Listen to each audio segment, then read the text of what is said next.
ማለት እንደ እውቀት ሳይሆን እንደ እድሜው ትልቅ ቢሆን ኖሮ እንደ እድሜ ፈርቻለሁ ማለትም ከከበደ።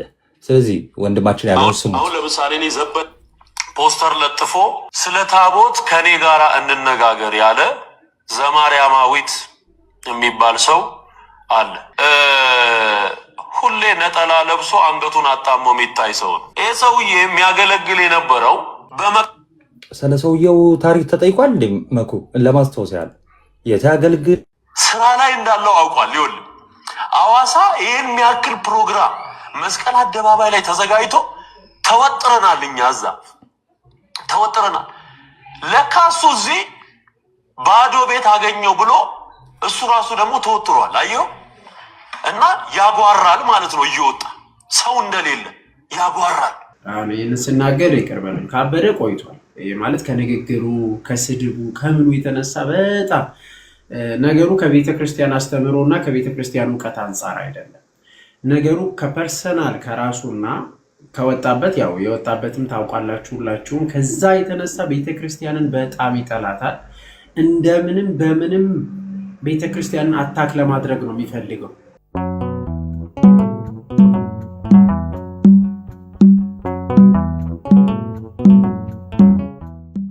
እና ስለ ፋላሲ እንማማራለን ብለን ነበረ። ፋላሲ የምንለው ተፋልሶ ነው እናንተ ሰዎች። እና ሰዎች በንግግር ውስጥ በክርክር ውስጥም ሊሆን ይችላል፣ በተለያየ በሁለት ሰዎች ሆነው ከዛም በላይ በሚመላለሱበት በሚነጋገሩበት ጊዜ ኢንቴንሽናሊም ወይም ደግሞ አስበውትም አውቀው ፈልገውትም ሳይፈልጉትም ተፋልሶ ይሰራሉ።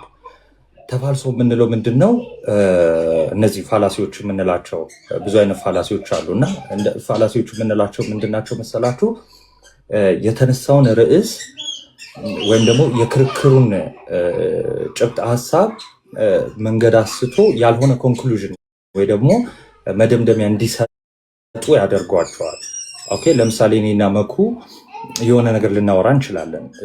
አይ አላመለጣችሁም፣ አልጀመርንም። ከዛ በፊት የሆነ ነገር ከትምህርቱ በፊት የሆነ ነገር ልበላችሁ ብዬ ነው። እና እኔና መኩ የሆነ ነገር ላይ ለምሳሌ ጋድ ኤግዚስታንስ ላይ ለምሳሌ እግዚአብሔር አለ የለም የሚለው ላይ እያወራን ከሆነ እሺ፣ እያወራን ከሆነ እኔና መኩ ወይ እየተከራከረ ሊሆን ይችላል ምናምን ከሆነ አንዳችን ፋላሲ ኮሚት ካረግን ወይ ደግሞ ፋላሲ ምንም ማድረግ አልችልም። ተከራዮች ናቸው ጎረቤቶች። እሺ ሶሪ በጣም ለድምፁ። እስኪ ቆይ ግን የሆነ ፊውቸር አለ መሰለኝ አይደለ? ኖይዝ ሪሙቭ ባክግራውንድ ኖይዝ የሚለው ኦን ነው። እኔ ጋር ምንም ላደርግ አልችልም። ኤኒዌይስ እና እኔና መኩ እያወራን ከሆነ ከዛ በኋላ ስለ እግዚአብሔር እኔ እግዚአብሔር አለ ብዬ እሱ እግዚአብሔር የለም ብሎ እያወራን ከሆነ ኦኬ፣ እሱ ወይ እኔ የምንጠቀመው ፋላሲ መደምደሚያውን የምንሰጠውን መልስ ምን ያደርገዋል? የተሳሳተ እንዲሆን ያደርገዋል። እሺ፣ የተሳሳተ እንዲሆን ያደርገዋል። እሱን በምሳሌ ነው ዛሬ ማሳያችሁ። ዛሬ ፕራክቲካሊ ወይም ደግሞ በተግባር አሳያችኋለሁ። አንድ ፋላሲ አለ እና ያ ፋላሲ ምንድነው? አድ ሆሚነም ፋላሲ ይባላል። ምን ይባላል? አድ ሆሚነም ፋላሲ ይባላል። በምሳሌና በተግባር ስለማሳያችሁ አይጠፋባችሁም። እና ሰዎች ነግራቸዋለሁ፣ አውቀውም ሳያውቁም ይሰራሉ። እሺ፣ አውቀው ፋላሲ እንስራ ብለው ሊሰሩ ይችላሉ። እንደገና በንግግር መሃል እንትን ላይሉ ይችላሉ፣ ሳያስቡት ሊሰሩ ይችላሉ። ብዙ ጊዜ የኢትዮጵያ ኑሮ ወይም እኛ ያለንበት ኑሮ በእርግጥ ብዙ ጊዜ ፋላሲ እንሰራለን፣ ያው ካለን ክርክር ልምድ አንጻር። እሺ፣ እና እንደዚህ አይነት ነገር ይጠቅማቸዋል። እሺ፣ ፋላሲ ማወቅ በጣም የሚጠቅማቸው። አድ ሆሚነም ፋላሲ ማለት ተከራካሪውን ወይ ደግሞ ከኔ ጋር የሚወያየውን ሰው ፐርሰናል አታክስ አደርገው ማለት ነው። ለምሳሌ መኩ ምን ይላል? የሆነ ሀሳብ ሊያነሳ ይችላል። ለምሳሌ አሳ ቤት ወይም ደግሞ ምግብ ቤት መክፈት አለብህ የሚል ክርክር ሊሆን ይችላል። እሺ፣ ምሳሌ ምናልባት እንትን ሊል ስለዚህ አይ በዚህ እድሜ አሳ ቤት ወይ ደግሞ ምግብ ቤት መክፈት አለብህ የሚል ነገር ካነሳልኝ እኔ አድ ሆሚነም ፋላሲ ስሰራ ምን እለዋለሁ ማለት ነው? እንዴ አንተ ልጆችን መች ታከብርና ነው? አስተዳደግህ ራሱ እኮ ልጆችን ሁሉ አያከብርም። ልጆችን በጣም ትንቃለህ፣ ትጠየፋለህ እኮ እለዋለሁ ማለት ነው። እሺ፣ ምንድን ሰራው ማለት ነው? አድ ሆሚነም የሰውየውን ፐርሰናል አታክ ከውይይቱ ጋር ሊገናኝ ይችላል። ከውይይቱ ጋርም ደግሞ የሚገናኝበት ጉዳይ ሊኖረው ይችላል። ብቻ ግን ፋላሲ ምን ይባላል? አድ ሆምኔም። እሱን ፋላሲ ላሳያችሁ፣ የምታውቁት ሰው የሰራውን ፋላሲ ማለት ነው። እዛው ራሱ አሳ መብላት ፈልገ ነው ወይ ማለት ይችላል። ፋላሲ ነው። መክፈት ያለብህ ስልህ አንተ መልሰህ አሳ መብላት ፈልገ ነው ካልከኝ ፋላሲ ምን አሳ መብላት ፈልገ ነው? ኤግዛክትሊ ያ መልሱን ብቻ ያልተከተለ ሲሆን ማለት ነው። ኤኒዌይስ ይሄ ሰው ታውቁታላችሁ። ስለ ታቦት ከኔ ጋር እንነጋገር። ያው ስር መሰረቱን ለማንሳት እንዲጠቅም ወንድማችን ዲያቆን ዘማርያም ምንም አላለም። ምንድን አቀረበ? የውይይት ጥሪ አቀረበ። እሺ ወንድሞች ከመጡ ገስት እየተመለከታችሁ እሺ፣ እኔ እያየሁ ስላልሆነ ነው። መቁም እያየ እና ታዩታላችሁ። እሺ ዘማርያም ምንድን ያደረገው? እዚያው ዘማርያም እያልኩን ጠራው ወንድማችን ስለሆነ ነው። እሺ ዲያቆን ዘማርያም ምንድን ያደረገው? የውይይት ጥሪ አቀረበ እና በጨዋነት ነው ያቀረበው። እኔ እስካየሁት ድረስ ማለት ነው። በጨዋነት ባነሳቸው ነገሮች ላይ ምን አድርጋለሁ? ቴንክስ ባነሳቸው በታቦትም ጉዳይ ኦኬ፣ እንደዚህ አንስታል። ሶ እንወያይ። ይሄ ጥሪ ነው። ስለዚህ ጥሪው ምንድነው? የዘማርያም መነሻ ሀሳቡ በራሱ በትዝታው ይሆንና ከዛ በኋላ ለዘማርያም ንግግር የተመለሰው ልንገራችሁ። እሺ ይሁን በቃ ቶ ለዘማርያም ንግግር እንዳትረሱ። ዘማርያም ምንድነው ያለው? እሺ ዘማርያም ምንድነው ያለው? በጨዋነት የውይይት ጥሪ ኦኬ፣ እንደዚህ የምታክ ከሆነ የቤተክርስቲያን እንደዚህ ነው የምትል ከሆነ በዚህና በዚህ ርዕስ እስኪ የውይይት ጥሪ እና እንወያይ የሚል ጥሪ። ይኸው መልስ ያለ ዘማርያማዊት የሚባል ሰው አለ። አንደኛ ኦፌንሲቭ በሆነና መጠሪያው ባልሆነ፣ አሁን የዘማርያም አንቀጹ ዘማርያማዊት አይደለም። ኦብቪየስሊ አይደለም። ሰው በዛ ጀመረ ማለት ነው ወንድማችን። በነገራችን ላይ ይሄንን ለምን እንደምናነሳ ታውቃላችሁ? ትምህርቱ ላይ ተዉት፣ ንግግሩ ላይ ራሱ ፋላሲውን ማረም እንደምንችል ለማሳየት ነው። እሺ ሁሌ ነጠላ ለብሶ አንገቱን አጣሞ የሚታይ ሰው ነው። ስለ ልብስ ነው እንዴ የተጠራው? እንዴት ነው አለባበሳችን? እንወያይ ነው እንዴ መኩ? እንዴት ነው መልበስ ያለብን ነው እንዴ? ምን አለው? የተነሳው ምንድነው? የውይይት ጥሪ እና ተወያይ ነው። ሰው ሁላችሁም አስቡበት።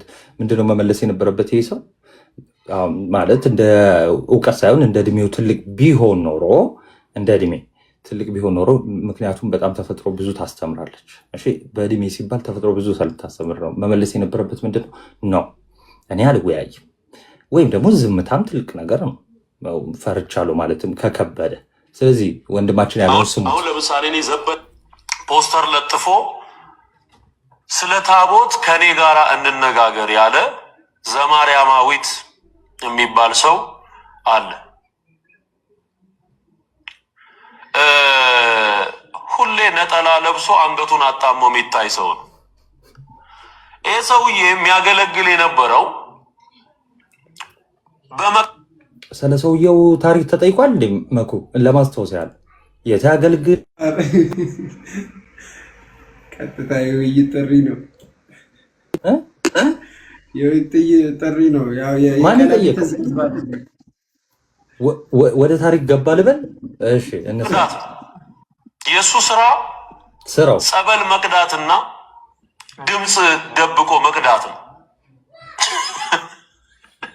ስለ ስራው አልተጠየቀም።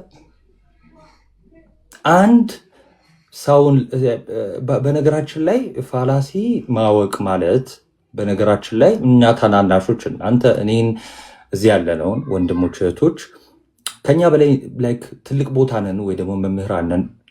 ተውት፣ እሱን ቴዎሎጂ የገባ ሰው ማወቅ አለበት። ሰው ምን እያደረገ አታክ እያደረገ ነው ማለት ነው። ፐርሰናል አታክ ነጠላ ለብሶ አንገቱን እንደዚህ አድርጎ አንገቱን እንዴት የሚያርግ ምን አለ? ልሸከምህና እኔ ልሸከምህ አለ። ስለ አለባበስም አልተወራ። የት ያገለግላል?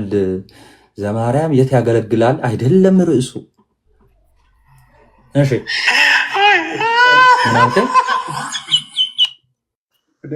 ከሚዲ በፊት ማለት ነው የሆነ ፖይንት ደግሞ አግኝቶታል ማለት እቺ ድምጽ የሚቀዳል የምትለው ማለት ነው። ድምጽ የሚቀዳል ነክቷለች። ገባ እንዴት ከቤተ ክርስቲያን ምስጢራቸውን አውጥተው ታድሶነታቸውን አውጥተው እንዳሳያቸው ከዚህም በፊት ይታወቃል።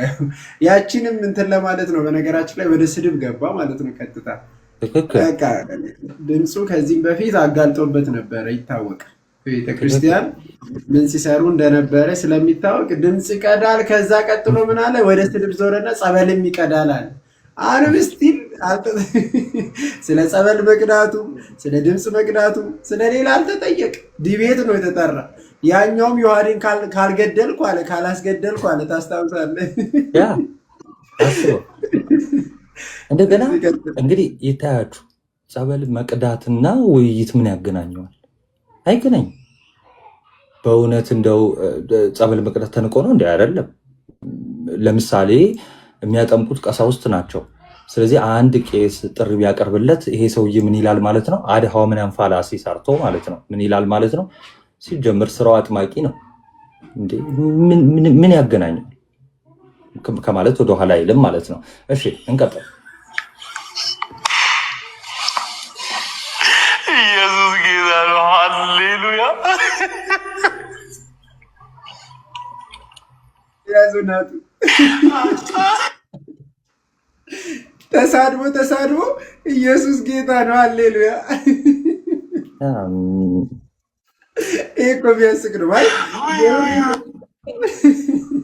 በጣም በቃ እዚህ ፕሮቴስታንቲዝም ይሄ ነው። በነገራችን ላይ ማለት የመጨረሻ ፕሮቴስታንቲዝም ጥግ እያሳየን ነው። ይሄ ሰው በስድብ ማለት የእሱ አምላክ ማለት የእሱ ኢየሱስ እንግዲህ የእኛ ኢየሱስ አይደለም። ኦቤስሊ የእሱ ኢየሱስ ይዋሽለታል፣ ይሳደብለታል፣ ይሰርቅለታል። በቃ ሁሉ ነገር ኃጢአት የሆነ ሁሉ ይሰራለታል። ተሳድቦ እንዴት ሰው ነው ኢየሱስ ጌታ ነው ሃሌሉያ ይላል? ይህን የምንመለከተው እንዴት እንደሆነ ዝም ብዬ ቀለል አድርጌ ልንገራችሁ።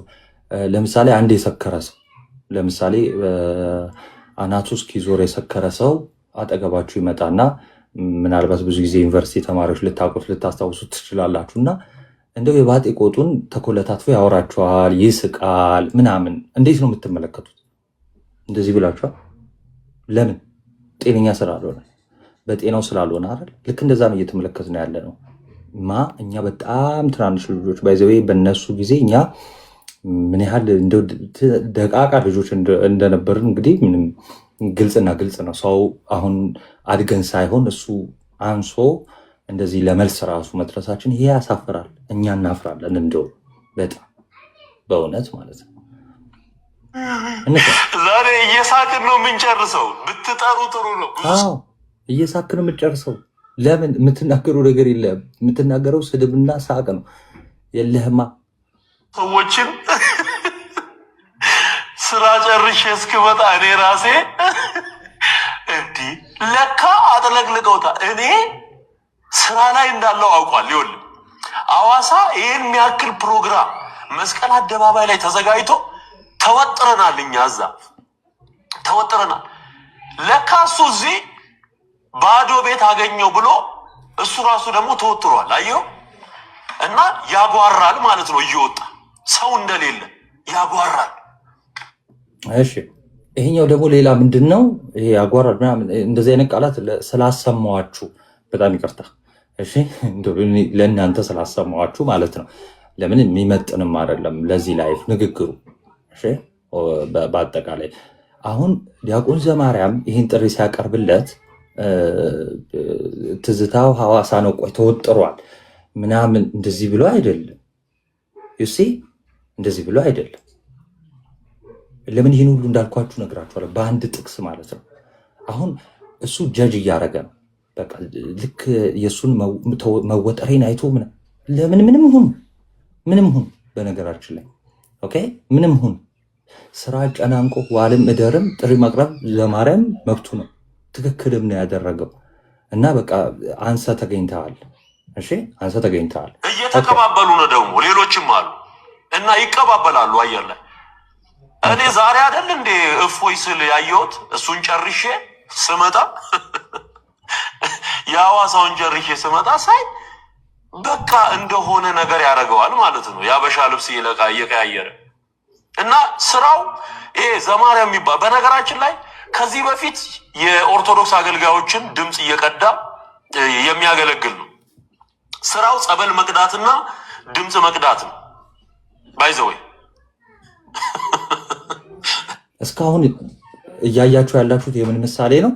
አድ ሆምኔም ፋላሲ ይባላል። ሎጂካል ፋላሲ ነው። ተፋልሶ የተፋልሶ አይነት ነው። እሺ እና ይሄንን ተፋልሶ ሰዎች አውቀውም ሳያውቁም ሊያደርጉ ይችላሉ።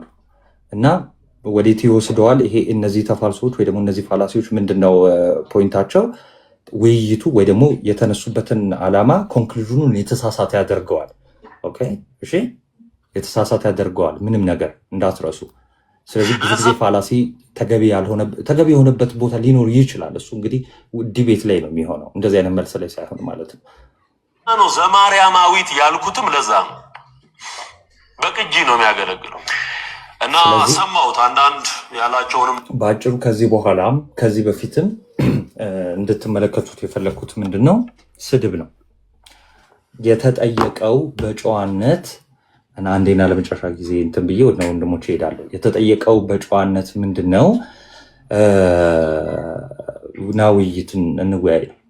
እሺ መጽሐፈ ምሳሌ ምዕራፍ 18 ቁጥር 17 እንዲህ ይላል፣ ላንብላችሁ። ወደ ፍርድ አስቀድሞ የገባ ጻድቅ ይመስላል፣ እሺ ባልንጀራው ግን መጥቶ ይመረምረዋል። ስለዚህ ያ ባልንጀራ የተባልነውን እኛ ክርስቲያኖች ታናናሽ ወጣቶች ነን እና ወደ ፍርድ የገባ ልክ አሁን ለምሳሌ ለመፍረድ አሁን አይታችሁታል አይደል? ለመፍረድ እሱ አያውቅም፣ እሱ ድኩማን ነው፣ እሱ ዝምባም ነው፣ እንደዚህ መልስ የሌለው ስድብ ተኮር ፐርሰናል አታክ ብቻ ማለት ነው። እንደዚህ የሆነውን ጀጅመንት እንዳለ ሲያወራ ምን ይመስላል? እሱ ሊቅ ይመስላል። እኔ ሊቃውንት ጋር ነው እንደው የምወያየው፣ ካባ ለብሼ እመጣለሁ ምናምን፣ እኔ እንትን ነኝ፣ እኔ ቄስ ነኝ። ላየው ሰው ምን ይመስላል? ጻድቅ ይመስላል፣ እውነተኛ ይመስላል። ለዛ ነው ይኸው መጽሐፈ ምሳሌ ወደ ፍርድ ቀድሞ የገባ እሺ፣ ቀድሞ መልስ መስጠት የጀመረ ራሱ እንደዚህ አይነት ሰው ማለት ነው። ያልተጠየቀውን የሚለፈልፍ ያልተገረፈውን ማለት ነው። የአቦን ግብረ የበላ ቀድሞ ይለፈልፋል አሉ። ስለዚህ ከዛ በኋላ ግን እውነተኛው ባልንጀራው ምን ይለዋል? ተሳስተሃል። ያው መተንኛ እንደዛ እያልነው ነው። እና ስህተቱ ከትምህርት ብቻ አይደለም። የምነግራችሁ ነገር ንግግር አያውቅም ራሱ ንግግር ምን መናገር እንዳለበት ማለት ነው። እሺ ንግግር አያውቅም። እና በጣም እንግዲህ እግዚአብሔር አምላክ ልቦና ይስጠው። እና ከዚህ በኋላ ምንድነው የምናደርገው? እኔን በተመለከተ ወንድሞችንም እዚህም ያሉትን ባወራኸው ልክ ስለምትሳሳት እያንዳንዱን አናልፈን ቪዲዮ እንሰራለን። የምንሰራ ልክ እንደዚህ መጽሐፍ ምሳሌ ላይ እንዳለው እንመረምርሃለን፣ እናርመሃለን በትምህርት ማለት ነው። ባወራህ ቁጥር ስተት ስለምትተፋ ማለት ነው። ካባውን ከመልበስ በፊት ትምህርቱ ነበር የሚቀድመው። በቤተክርስቲያናችን አስተምህሮ ካባው አይሰጥም። መጀመሪያ ምንድነው ትምህርቱ ነው የሚሰጠው። ከትምህርቱ በኋላ ነው ካባው የሚመጣው። አንተ ቄስ ሆነ ሊቃውንት ላንተ አይመጣል። ለምን? ቀድመ ካባውን የተቀበልከው እና እሱን ደግሞ ራስህ ነህ የተናገርከው፣ እኛ አይደለንም። እኛማ ይሄው ዲያቆን ዘማርያም በፍቅር በትህትና አክብሮ ጠራ። በቃ እቀበላለሁ አልቀበለም ዝም ማለት ከናከው በቃ ዝም በል።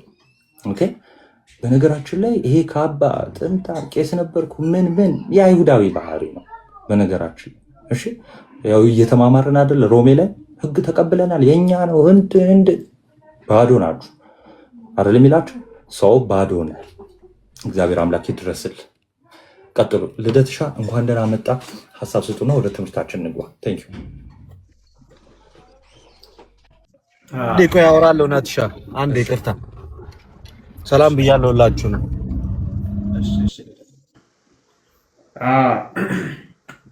ለማንኛውም ናቲ የሰጠ ቃልዮት ያሰማልን እና ብዙ ፖይንቶችን እዚህ ላይ ማየት እንችላለን። የመጀመሪያ ክርስቲያኖች ማስተዋል ያለባቸው አሁን አክቹዋሊ ካበደ ቆይቷል። እውነት ለመናገር አሁን ይህንን ስናገር ይቅር በሉኝ፣ ካበደ ቆይቷል።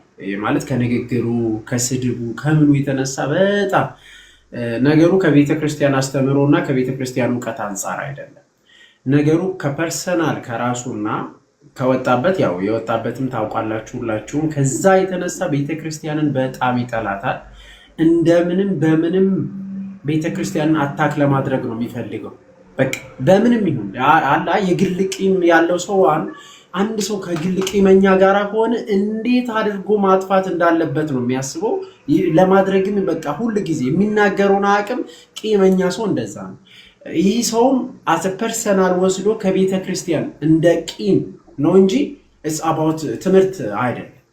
ትምህርት ጋር አልደረሰም። ትምህርት በሄደበትም ጨራሹ አልሄደም። ትዝታው ይቅርታ አድርግልኝና ትዝታው ትምህርት በሄደበት እንኳን አልሄድክም። እስቲ ልቃውንት ለአንተ ለመቅረብ ማለት ነው እንኳን ልቃውንትን ተዋቸው።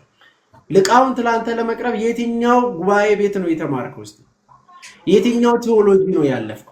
ማለት በቴዎሎጂ ደረጃ እንኳን እስቲ ለማለፍ እኮ የሆነ የተወሰነ እንኳን ተምሬያለሁ ለማለት የትኛውን እስቲ ንገረን። ልቃውንት ጋር አትሄድ። እንኳን ልቃውንት ጋር አይደለም፣ እንኳን ዲያቆን ዘማርያም አይደለም፣ እንኳን እኛ አይደለም እታች ማለት ኖርማል ምዕመን የተባለ የምር አንተን አይመጥ ማለት ከአንተ ጋር አትመጥናቸው። ምዕመን ኖርማል ምዕመን የተባለ ማለት ነው በእውቀት አንጻር ከተለካካንም ማለት ነው። እና እግዚአብሔር በሚያውቀው በዚህ ልክ ደግሞ ራስን አኮፍሶ እኔ እንደዚህ ካባውን ይዞ አልመጣም እንዲህ አርጎ ኧረ በጣም ያምርብሃል።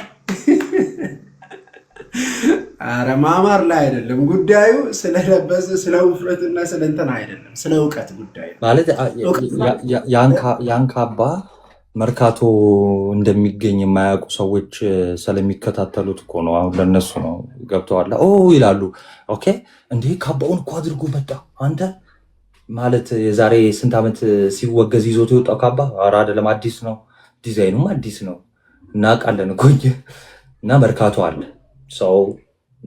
ካባ የእውቀት መለኪያ አይሆንም። ካባ የእውቀት መለኪያ ቢሆን ኖሮ ጥምቀት የወጡት እንዳለ ምንድን ናቸው? ሊቃውንት ናቸው። ኦኬ ወረብ የሚያቀርቡ ሁሉ ሊቃውንት ነገራችን ላይ ሁሉ ዲያቆናቶች ለብሰንም ሌላ አገልግሎት ላይም እንጠቀማለን እና ብዙዎቹ ልለብሱ ይችላሉ።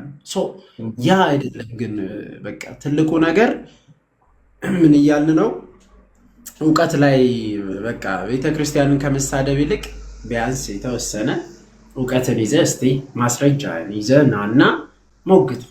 በቃ ሙግት አይደል? ለምንድን ነው ካልፈለጥኩ ካልቆረጥኩ ጋር ምን አስኬደ? ለምንድን ነው ነጠላ ለብሶ እንዲያጣ ምን ስድብ ጋር አስኬደ? አሁን ከምኑ ጋር አያይዘህ ነው አሁን ስድብ ጋር የሄድከው? ለምን ሆይ ጀስት እንትን አቀረበልህ አይደል? አሜን።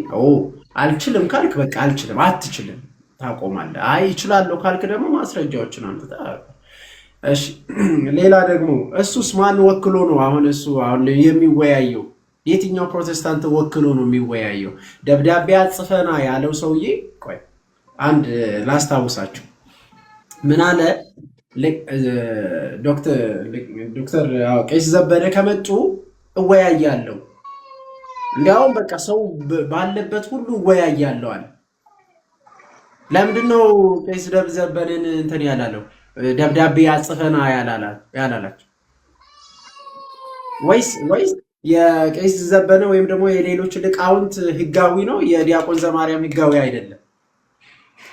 ወይስ የኛ ድቁና ህጋዊ አይደለም በሱ ቤት? ወይስ እኔ በጣም ይገርመኛል። እና ስናስብ አንዳንዴ ጅል ሊያደርጉን ያስባሉ። እኛ ግን ጅሎች አይደለም። እርድናንም አይተናል። በተለይ ደግሞ ቢያንስ ከእናንተ ይልቅ በአሁኑ ዘመን የተወለድ ነው። እናንተ እንግዲህ ቢያንስ በዕድሜ ሄዳችኋል። አሁን ዘመን የተወለድ ነውን ልጆችን በጥቂቱ ሊሸውዱን አትችሉ። ፋሮች አይደለንም ልልህ ነው። እና ለማንኛውም ስድብንም ቀንሰ ምናምን ከተቀበልክ ተቀበል እና የት ቤተ እምነትም እንደወከልክ በዛውም ንገረን። ቤተ እምነት የለህም። ሙሉ ወንጌል ሆን ሉተራኑን የትኛው እንደሆን ካናቅም እስካሁን ድረስ ከፕሮቴስታንቲዝም ማለት ነው። እና ለማንኛውም ተቀበል ውይይቱን አደራህ። አንደኛው ቀርቷል፣ እሱ የሚመቶ ይናገር። ስጋ ነስቷል አልነሳም ያለ ሰውዬ ነው። የትኛው 5 ዓመት እሱም ተጠርቷል እኮ ከመቤታችን ስጋ ነስቷል አልነሳም ብሎ 5 ዓመት በኋላ አይ ነስቷል ብሎ አስታውስ። እሱም ተጠርቷል። እንግዲህ አልተናገረም፣ ምንም አላለም፣ አልተሳደበም፣ ምንም አለ ዝም ብሏል። እስቲ እንግዲህ እሱንም እየጠበቅን ነው እና ዮናታን እስቲ አንተም ተቀበል። ለማንኛውም ቀጥሉ በቃ።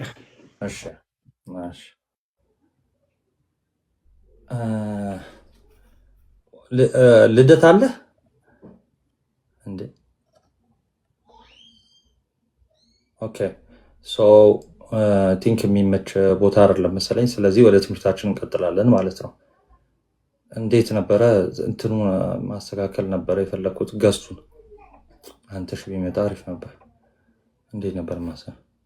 ይሄን ይመስላል። እንፈልጋቸዋል እነዚህ ከልብ የሆነ መታደስ ማለት ነው። ለምን ዓለምን ስለሚመስሉና እግዚአብሔር ይርዳቸው። ሰው ወደ ትምህርታችን እንሂድ። ምዕራፍ 1 እና ምዕራፍ 2 ከዚህ በፊት ተማምረን ነበር አይደለ? አልነበራችሁ ሰዎች ካላችሁ ዶንት ወሪ፣ የተወሰነ ነገር እላችኋለሁ ባጭሩ። ምዕራፍ 1 እና ምዕራፍ 2 የሮሜ መልእክት ምንድን ነው? ምዕራፍ 1 ለጀንታይልስ ወይም ደግሞ ለአህዛብ ላልተገረዙ ወገን የሆኑ ግን ወደ ክርስትና ለመጡ በሮሜ ለሚገኙ ክርስቲያኖች የተጻፈ ነው።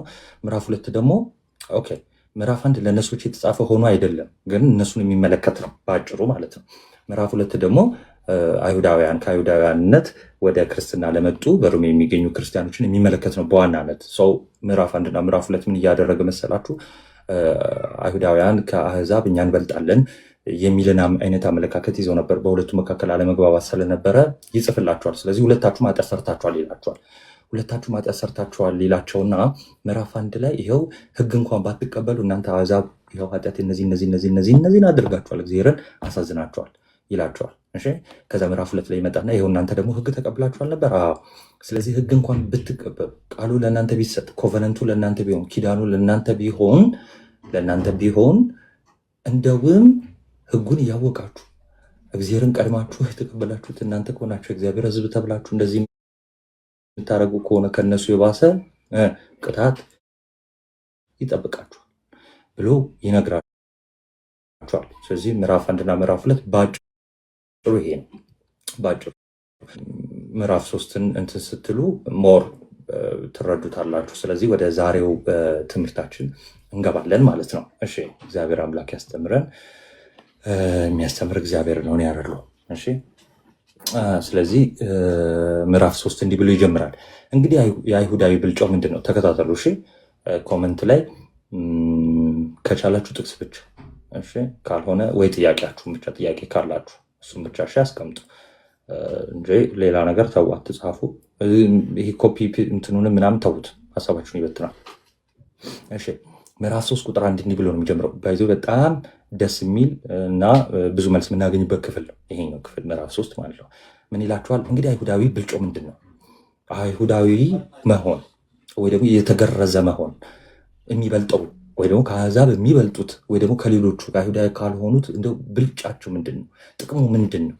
የሚሰጠው ፕሮፊት ቤኔፊቱ ምንድን ነው? ተጠቃሚ የሚያደርጋቸው ምንድን ነው? አይሁዳዊ መሆን ምንድን ነው አይደል? ስለዚህ የአንድ አይሁዳዊ ብልጫው ምንድን ነው? ወይስ የመገረዝ ጥቅሙ ምንድን ነው? ይሄ አይሁዳዊ እንግዲህ ተገርዟል አይደለ? አንድ አይሁዳዊ ነኝ የሚል ሰው ካለ ተገርዟል። ሰው ምንድን ነው ብልጫው? ጥቅሙስ ምንድን ነው የመገረዝ ይላቸዋል። ከዛ እዚያው ይመልስና ይሄ ሁለት ጥያቄ ከጠየቀ በኋላ እዚያው መልሶ ምን ይላቸዋል? በሁሉ ነገር ብዙ ነው ይላል። አዎ ጥቅም አለው። ኦኬ ጥቅሙ ምንድን ነው? ኦኬ እዛው ይመልስላቸዋል።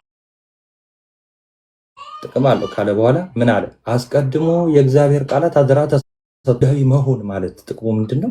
አይሁዳዊ መሆን ማለት እንደው ጥቅም አለው ከተባለ ምንድነው የሚሆነው ጥቅሙ ማለት ነው? ይሄው አስቀድሞ ከአሕዛብ በተለየ ማለት ነው። ለአሕዛብ ሳይሰጣቸው ለነሱ የእግዚአብሔር ቃል ተቀብለዋል አይደለ?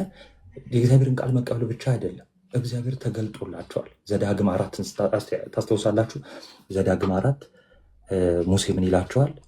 በቁጥቋጦ ድምፁን ሰምተው ላይክ እግዚአብሔር ከሕዝቡ ጋር የሚገናኝበት አለ በተበርናክሉ። ከዛ ደግሞ በቁጥቋጦ ደግሞ ተናግሯል አይደለ? እና ሕዝቡ ድምፁን ሰምተውታል። የእግዚአብሔር የቶቹ ህዝቦች አሕዛብ አይደሉም፣ አይሁዳውያን፣ እስራኤላውያን ድምፁን ሰምተውታል። እና ድምፁን ሰምተውታል። ሙሴ ምን ይላቸዋል? ዘዳግም 4 ላይ ማለት ነው። እናንተ ድምፁን ሰምታችሁታል እና ሌላው ግን ቢሰማ ይሄንን ድምፅ አይሞትም እንዴ? ያምን ማለት መሰላችሁ?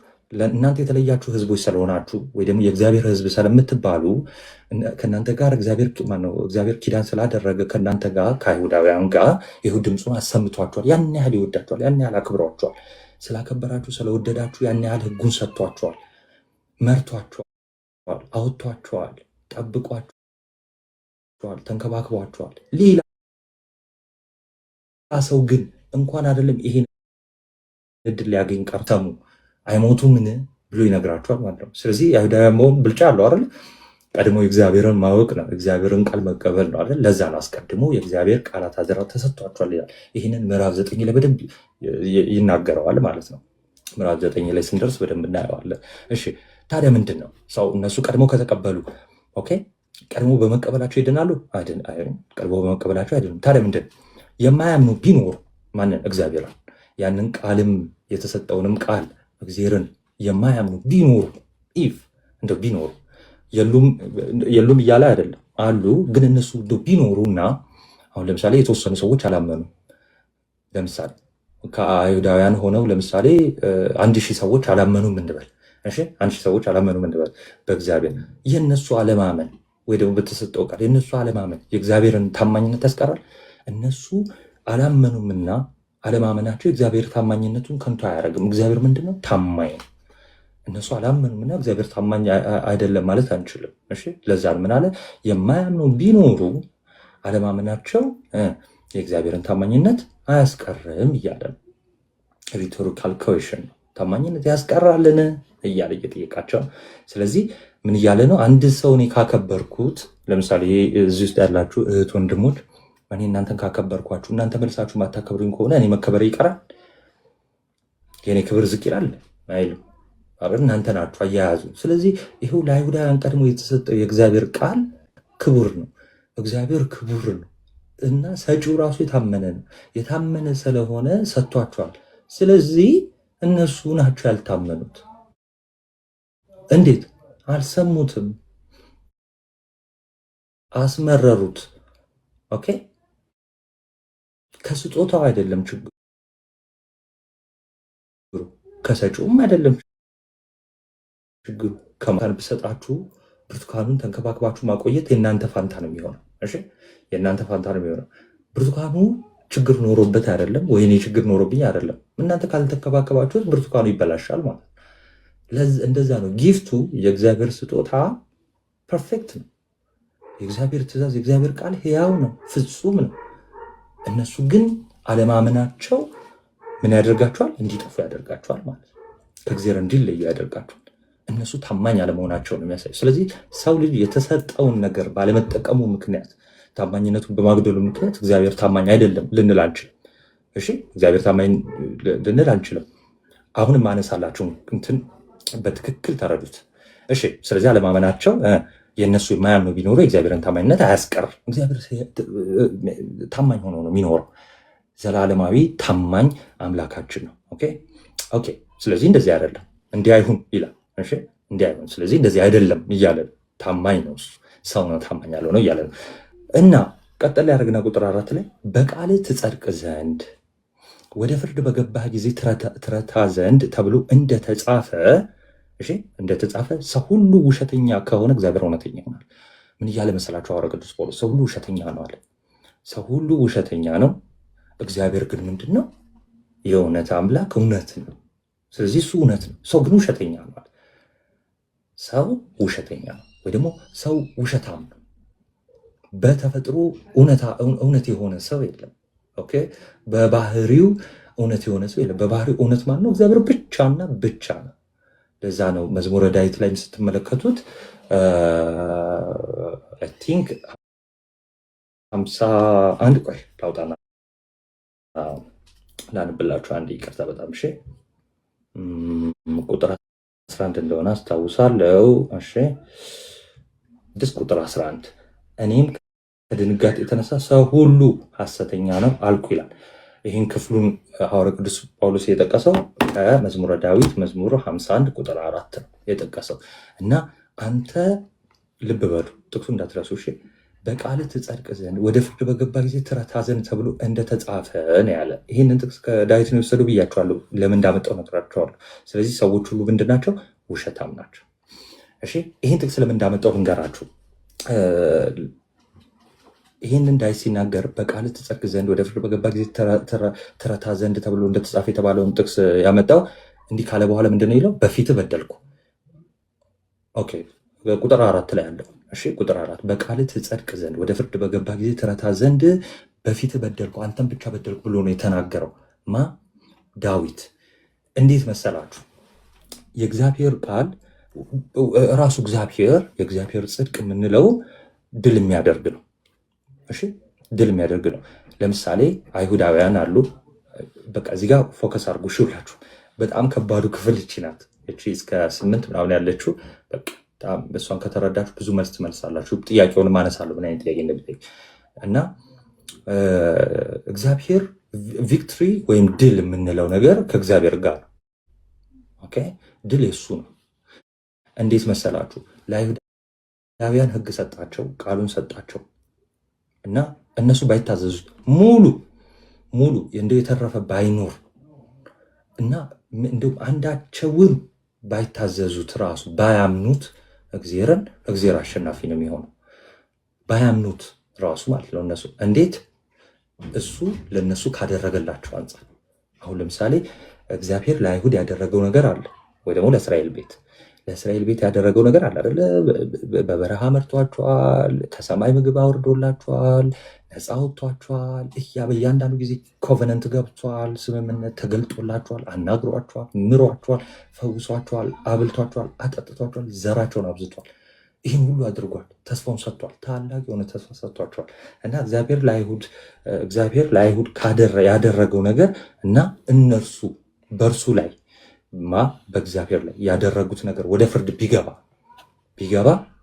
እሱ ጋር ነው ድል፣ እሱ ነው የሚረታው። እሺ ለዛ ነው ዳዊት ምን አለ? በቃልህ ትጸድቅ ዘንድ ወደ ፍርድ በገባህ ጊዜ። ልብ በሉ ምን ብያቸዋለሁ?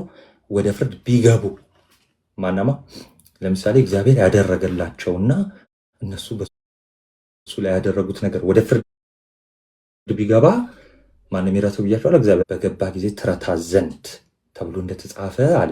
ለምን እንደዚህ እንዳለ እነግራቸዋለሁ። እሺ ስለዚህ ቪክትሪ ወይም ደግሞ ድል መርታት የምንለው ከማን ጋር ነው? ከእግዚአብሔር ጋር። ስለዚህ እግዚአብሔር ከመጀመሪያውም ጀምሮ እውነተኛ ነው። ይቆራረጣል ወይ አንተ ጋር ወይ አንቺ ጋር ብቻ ነው የሚሆነው። እሺ ይሰማል። ናቲ አሪፍ ነው። እሺ ልተተሻ በጣም አሪፍ ነው። እሺ ሀሳብ ካለ ቀጥል፣ ችግር የለውም። እሺ ጨርስ እና ናቲሻ መጨረሻ ላይ አወራለሁ። ጨርስ።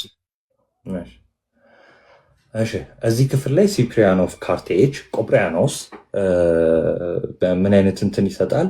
ሰው ሁሉ ውሸታም ከሆነና እግዚአብሔር ብቻ እውነተኛ ከሆነ እኛ የእግዚአብሔር አገልጋዮችና ጳጳሳት አለ የሰውን ስህተቶች፣ ውሸቶች ከመቃወም የእግዚአብሔርን ሕግጋት በመታዘዝ በእግዚአብሔር እውነት ውስጥ ከመቆየት በቀር ሌላ ምንም ማድረግ የለብንም አለ። ስለዚህ ምን አለ እንግዲህ እሱ ብቻ እውነተኛ ከሆነ እንግዲህ በዚህ መጽሐፍ ቅዱስ ክፍል ሰው ሁሉ ውሸተኛ ከሆነ ሰው ሁሉ ውሸተኛ ከሆነ እንግዲህ ዳዊትም ተናግሯል። እንግዲህ ሐዋርያው ቅዱስ ጳውሎስም እንግዲህ ደገመው አይደል? ስለዚህ ሰው ሁሉ ውሸተኛም ከሆነ በቃ እኛ ያለን አማራጭ አለ ቆጵሪያኖስ ጳጳሳት፣ አስተማሪዎች እና ጳጳሳትና አስተማሪዎች ብቻ መሆን ብቻ የለባቸውም አይደል? ምን አለ? ሰርቫንት አገልጋዮች፣ እኛ ባሪያዎች። እሺ እኛ ባሪያዎች ምን ማድረግ አለብን? የሰውን ውሸት ከመንቀፍ ወይም ደግሞ ኢረር ስተት አውጥቶ ይሄ ውሸቱን ነው ብለን የወንድምን እንትን ከማለት ከመክሰስ ጣት ከመጠቆም በፊት እሱን ትተን ምንናድርግ በእግዚአብሔር እውነት ውስጥ ምንኑን እንመላለስ ይላል ማለት ነው። ከዛ በኋላ ይህንን ክፍል ግን ያነሳበትን ትልቁንና ዋናው እንድትይዙት የፈለኩትን ነገር ልንገራችሁ። ነገር ግን ልብ በሉ፣ ነገር ግን አመፃችን የእግዚአብሔርን ጽድቅ የሚያስረዳ ከሆነ ምን እንላለን? ኦኬ ቁጣን የሚያመጣ እግዚአብሔር አመፀኛ ነውን? እንደ ሰው ልማድ እላለሁ አለ። እሺ ምን ማለት መሰላችሁ? እሺ ልብ በሉ፣ አመፃችን አለ ይኸውላችሁ፣ አመፃችን ማለት የኛ ኃጢአት። ምን ብያችኋለሁ? አይሁድም ሆነ ማንም እግዚአብሔርን አልታዘዘም። እግዚአብሔርን ባለመታዘዙ ማንም ይረታው ብያችኋለሁ። ጻፉልኝ ኮመንት ላይ ማንም ይረታው። ክብሩ የማን ነው? መጨረሻ ላይ ባለመታዘዙ ምክንያት ፍትሁ የማን ነው? የማፍትህ ነው? የእግዚአብሔር ፍትህ ነው አይደለ? መጨረሻ እግዚአብሔር ነው የሚሰጠው አይደለም? ፍርዱ ምኑም የሱ ነው። ከዛ በኋላ ግን እውነተኛ እግዚአብሔር ስለሆነ የሚረታውም እሱ ነው። እሺ የሚረታውም እሱ ነው። ዳዊት ሲናገር ልብ በሉ። ይህንን የመጽሐፍ ቅዱስ የዳዊትን ክፍል የዳዊትን ብቻ አይደለም የሐዋርያ ቅዱስ ጳውሎስን መጽሐፍ ሊሆን ይችላል። እሺ እነዚህ ፈሪሳውያን የሚባሉት ወይ ደግሞ የአይሁድ መምህራን የሚባሉት ጠመዘው ነው እንትን የሚሉት ስፔሻሊ አይሁዳውያን የሚባሉት ማለት ነው። እና እንዴት እንደጠመዘዙ ተነግራቸዋለሁ። እና ይህንን ሙስሊሞች እንዴት እንደሚጠቀሙ ተነግራቸዋለሁ። ዮሐዴ ቢኖር ደግሞ በጣም ደስ ይለኛል፣ የሙስሊሞቹን ሜንሽን ስለሚያደርግ ማለት ነው። ምንድን መሰላችሁ? ይኸውላችሁ ምን አለ ሐዋርያው ቅዱስ ጳውሎስ? እንደ ሰው ልማድ እላለሁ አለ። እንደ ሰው ልማድ እላለሁ ማለት ሰዎች የሚሉትን እላለሁ አለ። እኔ አይደለም አሁን ይሄ የሚናገረው እሱ ያለውን አይደለም። ሰዎች እንዲህ እያሉ ነው። ምን እያሉ መሰላችሁ? በአመፃችን የእግዚአብሔር ጽድቅ ይታያል። እንዴት? ለምሳሌ እግዚአብሔር መማር የእግዚአብሔር ጽድቅ መማር ነው አይደል? የሚምረው እኛ ስላጠፋን ነው። ሰው የእግዚአብሔር ምሕረት እንዲታይ እኛ ምን እናድርግ? አመፅ። አገኛችሁ? ገብቷችኋል? ጻፉልኝ እስኪ ኮመንት። ምን እያሉ ነው? የእግዚአብሔር ጽድቅ የሚታየው የእግዚአብሔር ክብር የሚታየው ሰዎች ምን ሲያደርጉ ነው? ሲወድቁ ነው። ለምን? ወደ ፍርድ ሲገቡ መርታት ያለበት ማን ነው? እግዚአብሔር ነው አይደለ? ስለዚህ እግዚአብሔር እንዲረታ እኛ ምን ማለት አለብን? ማጥፋት አለብን። ይሄ የቤተክርስቲያን ትምህርት አይደለም። እሺ የቤተክርስቲያን ትምህርት አይደለም፣ እነሱ የሚሉትን ነው። ለዛ ምን አለ? እንደ ሰው ልማድ እላለሁ። ይኸው ሰዎች የሚሉትን እናንተ ጋር የሚሉትን እላለሁ። ምን ይላል? ነገር ግን አመፃችን የእግዚአብሔርን ጽድቅ የሚያስረዳ ከሆነ ኦኬ ምን እንላለን? ቁጣን የሚያመጣ እግዚአብሔር አመፀኛ ነውን እንላለን። ስለዚህ ቁጣን ደግሞ የሚያመጣው ራሱ አመፀኛ ነው። ለምሳሌ እኔ አመፅ ሳደርግ፣ አመፅ ምንድን ነው? ኃጢአት። እሺ እኔ ሳመፅ እግዚአብሔር የማይወደውን ነገር ሳደርግ፣ እሺ እግዚአብሔር የማይወደውን ነገር ሳደርግ ወይ ደግሞ አመፅ የተባለውን ሳደርግ ግን ይፈረድብኛል? አይፈረድብኛል? ቁጣ ይመጣብኛል። ሰው ይሄ ያለ ነገር ነው አይደል? ቁጣ እንደሚመጣ የታመነ ነው። እነሱን ያምናሉ በነገራችን ላይ እና ያመጡት መከራከሪያ ነጥብ አለ። እሱን እነግራቸዋለሁ። ስለዚህ አመፅ ሳደርግ ቁጣ ካመጣ አመፀኛ ነው ማለት ነው። ፍትሃዊ አይደለም ማለት ነው። በእነሱ ንግግር እንዴት እንደሆነ ነው የሚፈልጉት። እኔ አመፅ ሳደርግ እሱ ደግሞ ይምረኝ የለ ይኸው ምሕረቱ ከፍ አለ፣ ይከብራል። እግዚአብሔር ይክበር ይባላል። እኔ ዋሻለሁ፣ እኔ ሰርቃለሁ፣ እኔ ገላለሁ። ከዛ በኋላ እኔን ደግሞ ሲምረኝ የእሱ ጸጋ ደግሞ እኔን ሲምረኝ ምን ይባላል? እግዚአብሔር ይክበር ይባላል። ይከብራል እግዚአብሔር ግሎሪ አይደለ?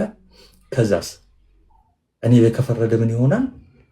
ምን ይሆናል? እኔ ላይ ከፈረደ ጥፋተኛ እሱ ነው የሚሆነው። ምክንያቱም እኔ እኮ ለእሱ ክብር ነው ከፍ የማደርገው፣ የማጠፋው ለእሱ ክብር ነው እያሉ ነው። ኦኬ እነሱም አለው። ለዛ ነው ሐዋርያው ቅዱስ ጳውሎስ እንዴ አመፃችሁ እኮ የእሱን ጽድቅ አያስረዳም። ኦኬ የእሱን ጻድቅነት የእሱን ክብር የሚያስረዳው ምንድን ነው? መልካም ስራ ነው። የሰዎች መልካም ስራ ነው።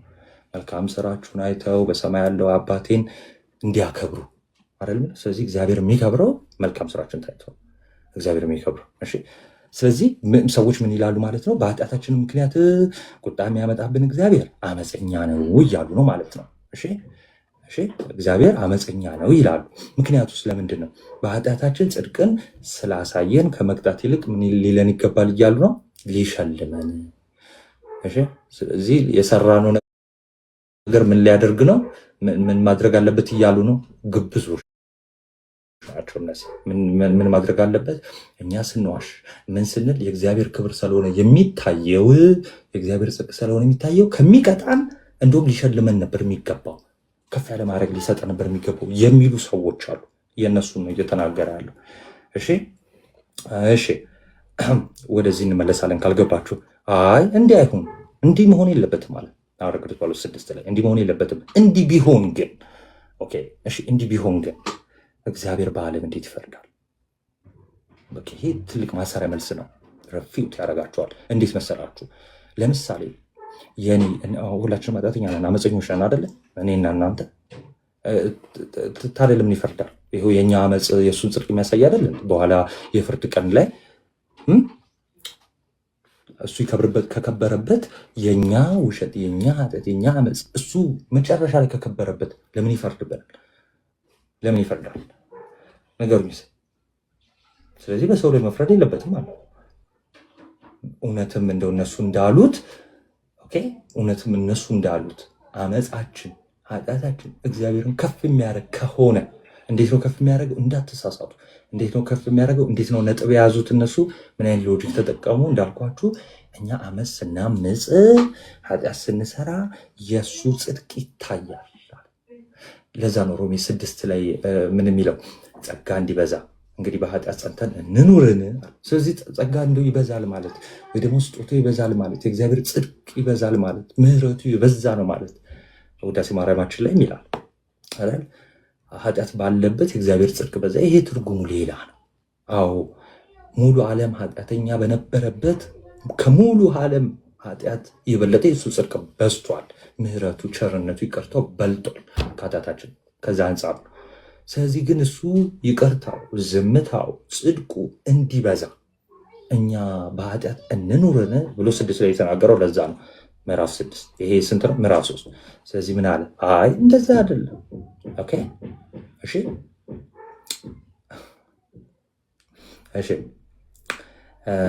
ኮመንት ላይ እንትን ጥቅስ ብቻ ጻፉ።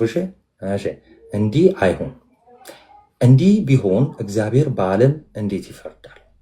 እሺ እግዚአብሔር እንዴት በዓለም ይፈርዳል? ስለዚህ ሊፈርድ አይገባም። እንዲህ ከሆነማ እሺ አሁን ሰዎች ምንድነው መደረግ የነበረበት? ከፍርድ በተጨማሪ ስጦታ ነበር፣ ሽልማት ነበር የሚገባቸው የነበረው እያለ ኦኬ። ስለዚህ እንዲህ አይደለም። እግዚአብሔር የሚፈርደው ፍትሐዊ ነው። እሺ ፍትሐዊ ነው እግዚአብሔር እና እንደየስራችን ነው የሚፈርድብን። ከላይ ተናግሮ የለ ምዕራፍ 2 ላይ እንደ ስራ እንደሚፈርድ 7 ላይ ይህንኑ ነገር ያረጋግጣል። ምን አለ መሰላችሁ? ከስር ፍቅሬ አየለ ይህንን ስማ፣ በእኔ ውሸት አለ ሐዋርያው ቅዱስ ጳውሎስ ነው ያለው። በእኔ ውሸት ግን የእግዚአብሔር እውነት ለክብሩ ከላቀ ስለምን በእኔ ደግሞ እንደ ኃጢአተኛ ገና ይፈርድብኛል? እስካሁን እያወራሁት ያለሁት ይሄ ነው። በቃ ምን አለ? በእኔ ውሸት እኔ በዋሽ እንደው በብዛት ብንዋሽ፣ ኃጢአትን ብንሰራ ወይ ደግሞ ኃጢአትን በሰራን ቁጥር በመላእክትና በጻድቃን የእግዚአብሔርን ስም ታላቅ አድርገው ምሕረቱ ታላቅ ነው ብሎ ከፍ ያደርጉታል። እግዚአብሔርን አሁን መላእክት ጻድቃን ከፍ ያደርጉታል። እንደገና ደግሞ ምሕረቱንም አይተው ስጦታውንም አይተው እግዚአብሔርን ከፍ ያደርጉታል አይደለ? ዕለት ዕለት ከፍ ያደርጉታል፣ ያከብሩታል አይደል?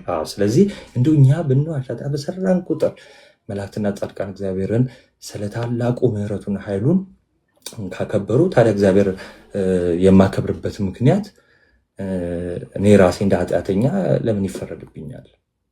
ያ ማለት የዋሸው ክብሩ የሚልክ ከሆነ እሱ እየከበረ የሚመጣ እኔ ስዋሽ፣ እኔ በዋሸው ቁጥር፣ እኔ ኃጢአት በዘራው ቁጥር፣ እኔ ባልታዘዝኩ ቁጥር እነሱ እንደሚሉት ነው። ግን ይሄ እነሱ እንደሚሉት ነው። ስለዚህ እንደው በእኔ ውሸት የእግዚአብሔር እውነት ለክብሩ እንደው የሚልክ ከሆነ እንዴ ለምን ዋሸ ብሎ ይፈርድብኛል? እንደውም እኮ ሊያመሰግነኝ ነው የሚገባው እያለ ነው ሐዋርያው ቅዱስ ጳውሎስ አይደለ? እንደው ቢሆን እናንተ እንደምትሉት ቢሆን። እነሱ ግን ቶታል እያሉ ያሉት ምንድነው? ይሄንን መጽሐፍ ጠምዘው ምን እያሉ ነው ያሉት? ይኸው እግዚአብሔር የከበረው ኮዙ እኛ ነን፣ ኮዙ እኛ ነን። የእግዚአብሔር መክበር፣ እግዚአብሔር ፍትሐዊ ያስባለው፣ እግዚአብሔር በምሕረቱ ባለጠጋ ነው ያስባለው እኛ ኃጢአት ስለሰራን ነው። ስለዚህ ምክንያቶቹ እኛ ነን ብለው ነው የሚያምኑት። እነሱን እያረማቸው ነው። እሺ እነሱን እያረማቸው። ስለዚህ በእኔ ውሸት የእግዚአብሔር እውነት ለክብሩ ከላቀ ስለምን በእኔ ደግሞ እንደ ኃጢአተኛ ገና ይፈርድብኛል? ስለምንስ መልካም እንዲመጣ ክፉ አናረግም? እንዲህ መልካም እንዲመጣ ታዲያ ለምን ክፉ አናረግም? ኦኬ የምናጭደው መልካም የሆነውን ክፉ ስናረግ ከሆነ በቃ ክፉ እያደረግን ኃጢአት እያደረግን እንደው መልካሙን ለምን አናጭድም እያለን እንዲሁ ይሰድቡናል። ስድብ አለ እንደው አንተ ድንኳን ሰፊ፣ አንተ መላጣ፣ አንተ አጭር። ይሄ አይደለም ስድብ፣ ብላስፈሚ።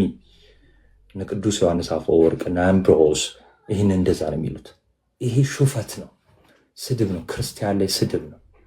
እሺ ይሄ ክርስቲያን ላይ ስድብ ነው። ኦኬ ስራ ለድህነት ወይም ደግሞ የህግ ስራ መስራት አያጸድቅም የሚለውን ትምህርት ይሰማሉ። ከዛን ያንን ይጠመዝዙት። ስራ ማይሰራ ከሆነ እንዴት በእምነት ብቻ የሚለውን ነገር ላለመቀበል የራሳቸውን የሆነ ነገር ኢንሰርት ከማድረግ የመጣ መጽሐፍን ከመጠምዘዝ የመጣ ስለሆነ ነው።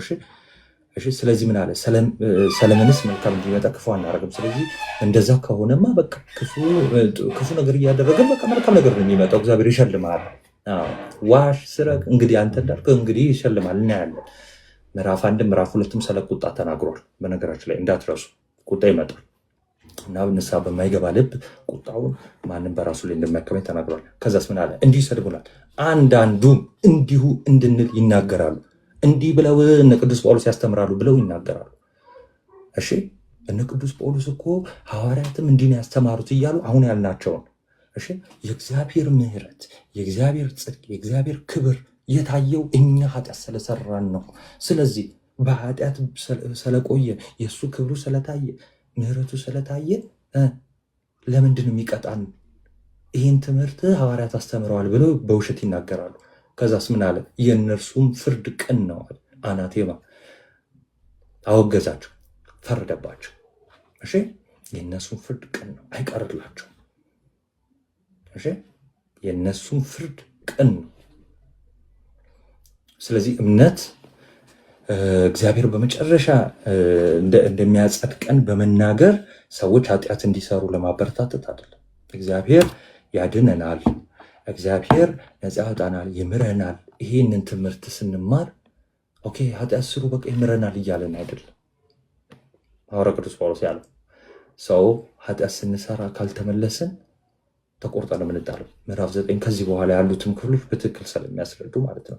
ስለዚህ ይሄ እምነት ግን ምንድን ነው? ኃጢአተኞች የነበሩ ወይ ደግሞ በሽተኞች ታማሚዎች የነበርን እኛ ኦኬ ካገገምን ወይ ደግሞ ወደ ጤንነታችን ከተመለስን በኋላ ዳግመኛ ኃጢአት እንዳንሰራ ምን ይሆናል? መድኃኒት እየሰጠን የሚያኖረን ነው። ምን እምነት ሰው እምነታችንን በያዝን ቁጥር ኦኬ ዳግም እንዳንሰራ የሚያደርገን እንጂ ገና የእግዚአብሔር ክብር ይልቃል። ሰው ኃጢአት ስንሰራ ነው ለእግዚአብሔር ክብር መላቅ ምክንያት የምንሆነው የሚለውን አስተምህሮ ይመተዋል ማለት ነው። እሺ ስለዚህ ከእንደዚህ አይነት አደገኛ አስተምህሮ እንድንጠነቀቅ ሐዋርያው ቅዱስ ጳውሎስ እዚህ ጋር ይናገራል ማለት ነው። እዚህ ጋር ወደ ቀጣዩ እዚህ ድረስ ይሄ ሀሳብ የራሱ ሀሳብ ስለሆነ እስከ 8 ወደ ቀጣዩ ከመሄድ በፊት አንድ ነገር ልንገራችሁ። ይህንን ክፍል በእኔ ውሸት ግን የእግዚአብሔር እውነት ለክብሩ ከላቀ ስለምን በእኔ ደግሞ እንደ ኃጢአተኛ ከእኔ ይፈርድብኛል የሚለውን ጥቅስ ሊልክላችሁ የሚችል ከቤተክርስቲያን ውጭ የሆነ አካል ማመሰላችሁ ሙስሊም እንዳልኳችሁ በዚህ ጊዜ መጽሐፍትን እያጠማዘዙ ነበረ ይሄ መልእክት የተጻፈላቸው። ኦኬ ባልተገባ መንገድ እየተረዱት ነበረ ይሄ መልእክት የተላከላቸው መጽሐፍት የተጻፉላቸው። ኦኬ ከዚህ በኋላም ከዚህ በኋላ በ6ኛው መቶ ክፍለ ዘመን የተነሳው እስልምና ይህን ጥቅስ ይልኩላቸዋል። ለምን አይነት ጥያቄ መሰላችሁ? በእነሱ ውሸት በእስልምና ውሸት አሮ ነው ወይ አቡሻ ልታግዙኝ ትችላላችሁ። አሮ ነው እንትን ነው የተፈቀደ ነው ውሸት እና ቅዱስ ውሸት የሚባል አለ። ስለ ትዳር መዋሸት ይቻላል። ያ ሁለት አይ ቲንክ ስለ ትዳር መዋሸት ይቻላል። አይ ቲንክ አይደል ባለ ሚስቱ ኢቭል ሊዋሻት ይፈቀድለታል። ተቂያ እግዚአብሔር ያክብራችሁ። ሰው ልክ አንድ ሙስሊም ሄዳችሁ እንዲህ በእናንተ እምነት ውሸት የተፈቀደ ነው ብላችሁ እንግዲህ በኋላ እነሱ ጠቅሰው እንትን ይላሉ ቦታውን እና ይሄው ተቂያ እኮ የሚባል ነገር አለ ብላችሁ ስትሏቸው ምን ይሏቸዋል? እንደ ሮሜ 3:7 አውጣ ይሄው በእናንተ ጋም አለ ይሏቸዋል። ያው ይሄ ተመሳሳይ ነው እንደዚህ ይላሉ። ከራሳቸው ስጠይቁ ዝም ብለው የእኛን መጠቆም ማለት ነው። ግን ዞሮ ዞሮ በእኔ ውሸት የእግዚአብሔር እውነት ለክብሩ ከላቀ ሲል ምን እያለ ነው? ኦኬ ምን እያለ ነው? ገብቷቸዋል? ተረድታችኋል? ሰው እኔ እየዋሸው የእሱ ክብር የሚልቅ ቢሆን ኖሮ እያለ ነው። ሰው ምን እያለ ነው? በአጠቃላይ ቅዱስ ጳውሎስ አይልቅም፣ የእሱ ክብር እኔ ስለዋሸው አይልቅም። እሺ አዎ ቲንክ ቢኒ አንዋሽም ብሎ ይዋሻሉ። ለምን? ውሸት የተፈቀደ ነው። ሰው እኛ ጋር ውሸት ክልክል ነው። የውሸት አባት ማን ነው?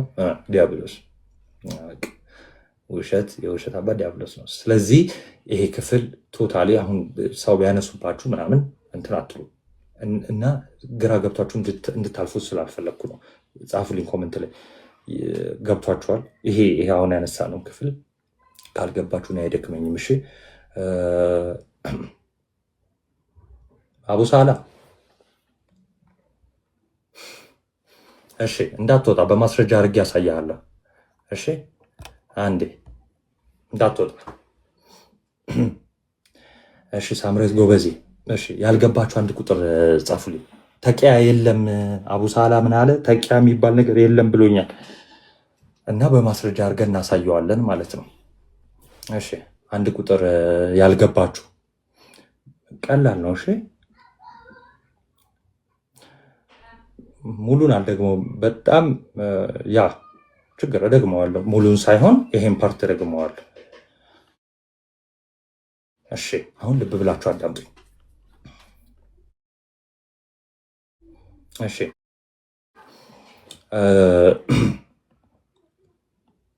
እሺ ሰው ምንድን ነው? ውሸታም ነው። ይሄን ያዙ። እሺ ሰው ሁሉ ሐሰተኛ ነው፣ ውሸታም ነው። ሰው ማለት ውሸት አለብን፣ እንዋሻለን፣ አንታመንም፣ ታማኝነት የጎደለን እሱ አይጠፋንም። ስለዚህ ሰው ሐሰተኛ ነው። ሰው በባህሪው ሐሰተኛ ነው። ሰው ከተባለ ፍጡር ነን፣ ደካማ ነን። እሺ እንዋሻለን፣ እንዳትረሱ። ይሄን ያዙና ከዛ በኋላ ሐዋርያው ቅዱስ ጳውሎስ ምን አለ? ቁጥር 5 ላይ ነገር ግን አለ አመፃችን፣ ልብ በሉ ምን ኃጢአታችን፣ አመፃችን የእግዚአብሔርን ጽድቅ የሚያስረዳ ከሆነ ኦኬ፣ እኛ አመፅ ስላደረግን ነው እሱ ጻድቅ የሆነው እሱ የከበረው የምንል ከሆነ ምን እንላለን? ስለዚህ ቁጣ የሚያመጣ እግዚአብሔር አመፀኛ ነውን? ሰው እሱ አመፀኛ ስለሆነ ቁጣ የሚያመጣብን።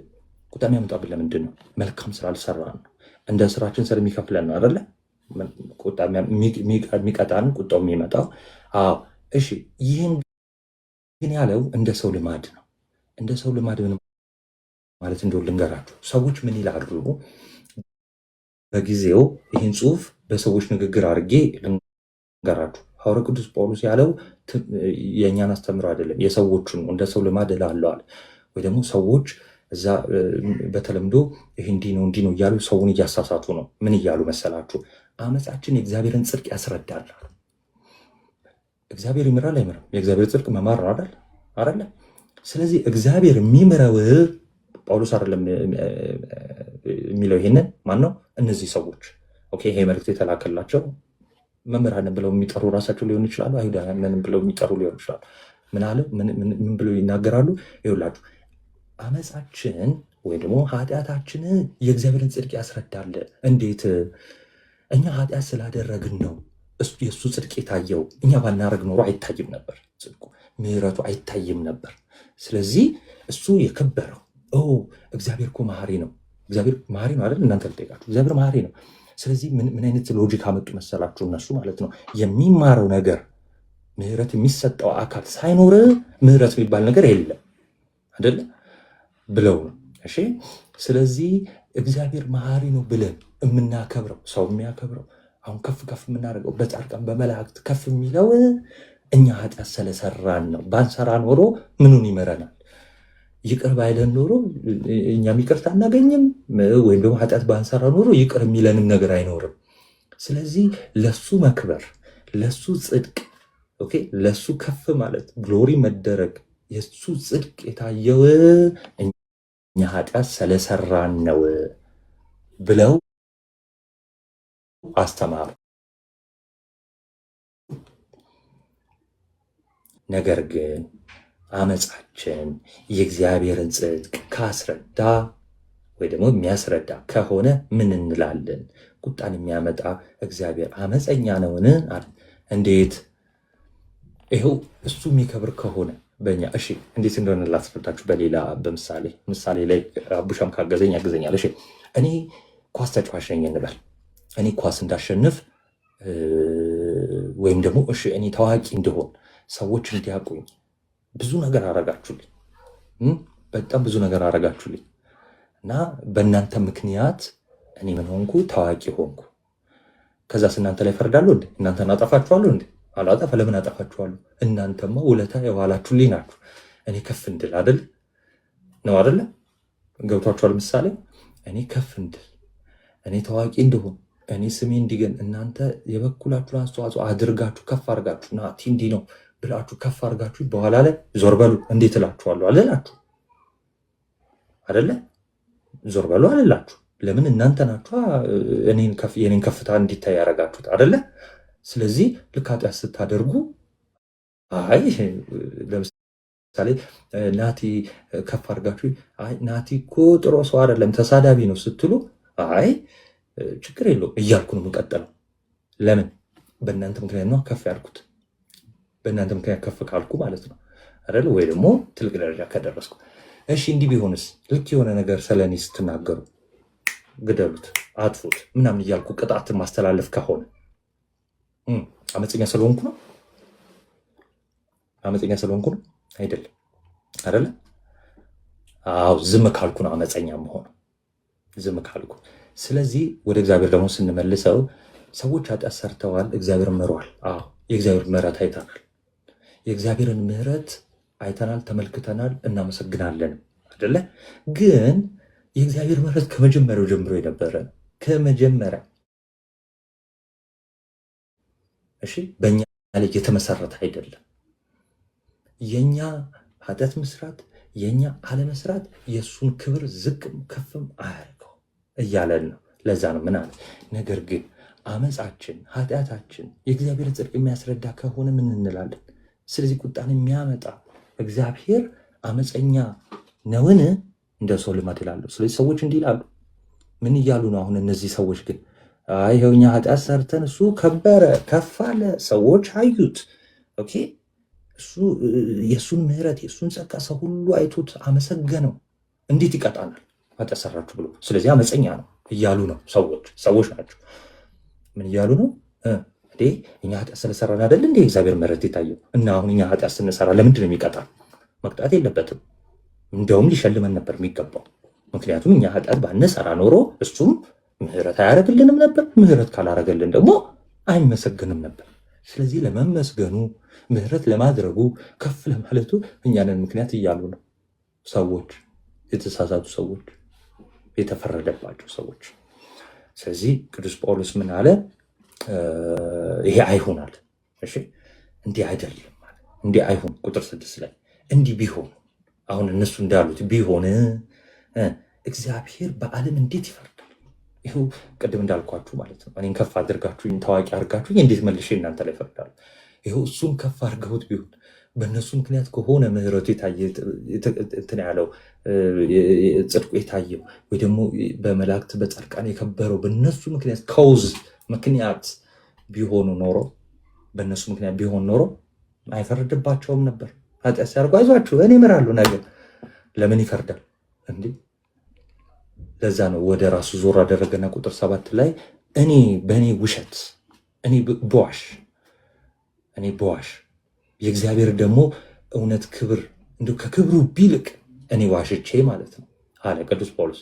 በውሸት እኔ ስዋሽ እኔ ኃጢአት ሳድርግ የእግዚአብሔር ክብር የሚልቅ ከሆነ ደግሞ ለምን እኔን ውሸታም ብሎ ደግሞ ለምን ይፈርድብኛል? እንዲህ ክብሩ እየላቀ አይደል እንዴ? ክብሩ እየላቀ ከሆነ አዎ ይኸው በአንተ ነው ክብር የላቀው ብሎ ነው። ቅድም ያልኳችሁን ጥቅስ እንዳትረሱ። አባቴን የሚያከብሩት ምስት ሆኖ ነው ያለው። ስትዋሹ አይደለም። በሰው ፊት ብርሃናችሁ ቢታይ መልካም ስራችሁን ሰዎች አይተው በሰማይ ያለውን አባቴን ያመሰግናሉ፣ ያከብራሉ ነው። ስለዚህ እግዚአብሔር የሚከብረው መልካም ስራችን ታይቶ ነው እንጂ ውሸታችን አይደለም።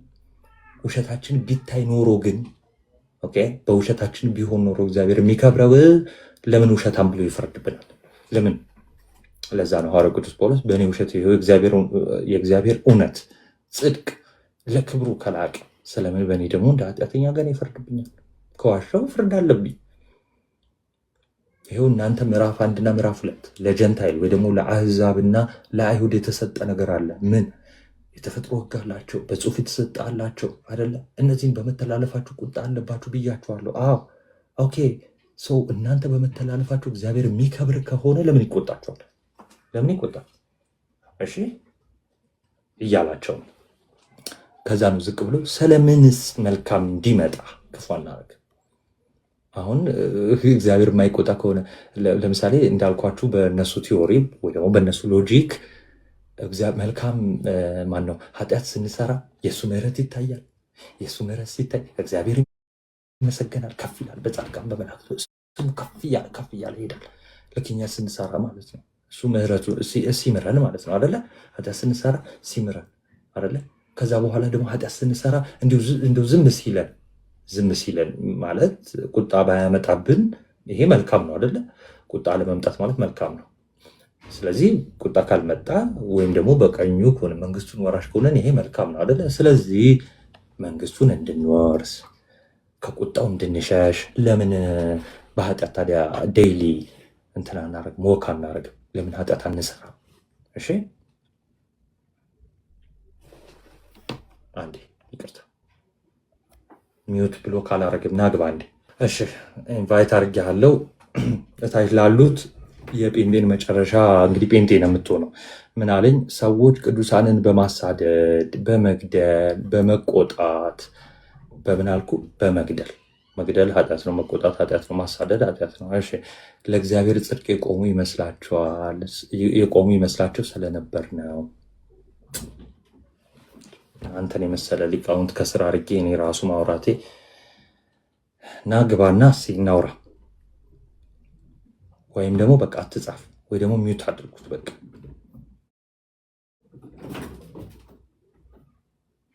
ምንም አንዳንዴ የምታወሩትን ወቁት። ምን እየተባለ ነው ብላችሁ ስሙ። ኢቭን ሊትራል ሚኒንጉን ራሱ ተረዱ። አንድ ሰው በጣም የሚያሳዝነው እግዚአብሔር ልቦና ይስጣችሁ። ዲስትራክት ያደርጋል በጣም ሰው። ስለዚህ መልካም ነገር እንዲመጣ ከቁጣ እንድናመልጥ ምን እናድርግ? ስለ ቅዱሳን ማሳደድ ነው ይለኛል። ጌታ ሆይ አመፅ እያለ እየነገረ ስፔሲፊክ አድርገህ ስለ ቅዱሳን ስለማሳደድ ነው ትለኛለህ? አመፅ አለ። ነገር ግን አመፃችን አለ ኃጢአታችን ማለት ነው። አመፅ ማለት ማመፅ፣ እግዚአብሔር ለማመፅ ኃጢአት ማለት ነው። እሺ በደላችን ማለት ነው። እሺ ቅዱሳን ማሳደድ ትለኛለህ? ክርስቲያን ላልሆኑ አይሁድ ነው እንደ ይሄን የላከው? ክርስቲያን ለሆኑ አይሁድ ነው የላከው። የቶቹን ቅዱሳን ነው የሚያሳድዱት? ጳውሎስ ከመጠራቱ በፊት ሲያሳድዱ የነበረው ክርስቲያኖች። እሺ ክርስቲያን አይሁዶች የትኞቹን ቅዱሳን አሳደው ነው? አሁን የነገርኳችሁ ትርጓሜ የማን እንደሆነ ልንገራችሁ።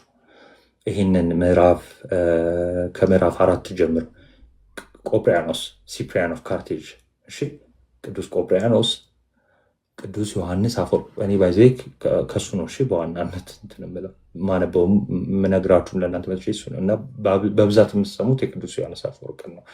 እሺ ቅዱስ ዮሐንስ አፈወርቅ እና አምብሮስ ናቸው። አምብሮስ ኦፍ ሚላን፣ እነ ቆጵሪያኖስ፣ እነ ጄሮ። ከዛ ደግሞ በጣም ደስ የሚሉ ተወዳጅ አባት የሆኑት እነ ፋዘር ታድሮስ እና እነ ሴንት ማርክ። የነዚህ ኮመንተሪ ነው አሁን እየነገርኳችሁ ያለሁት።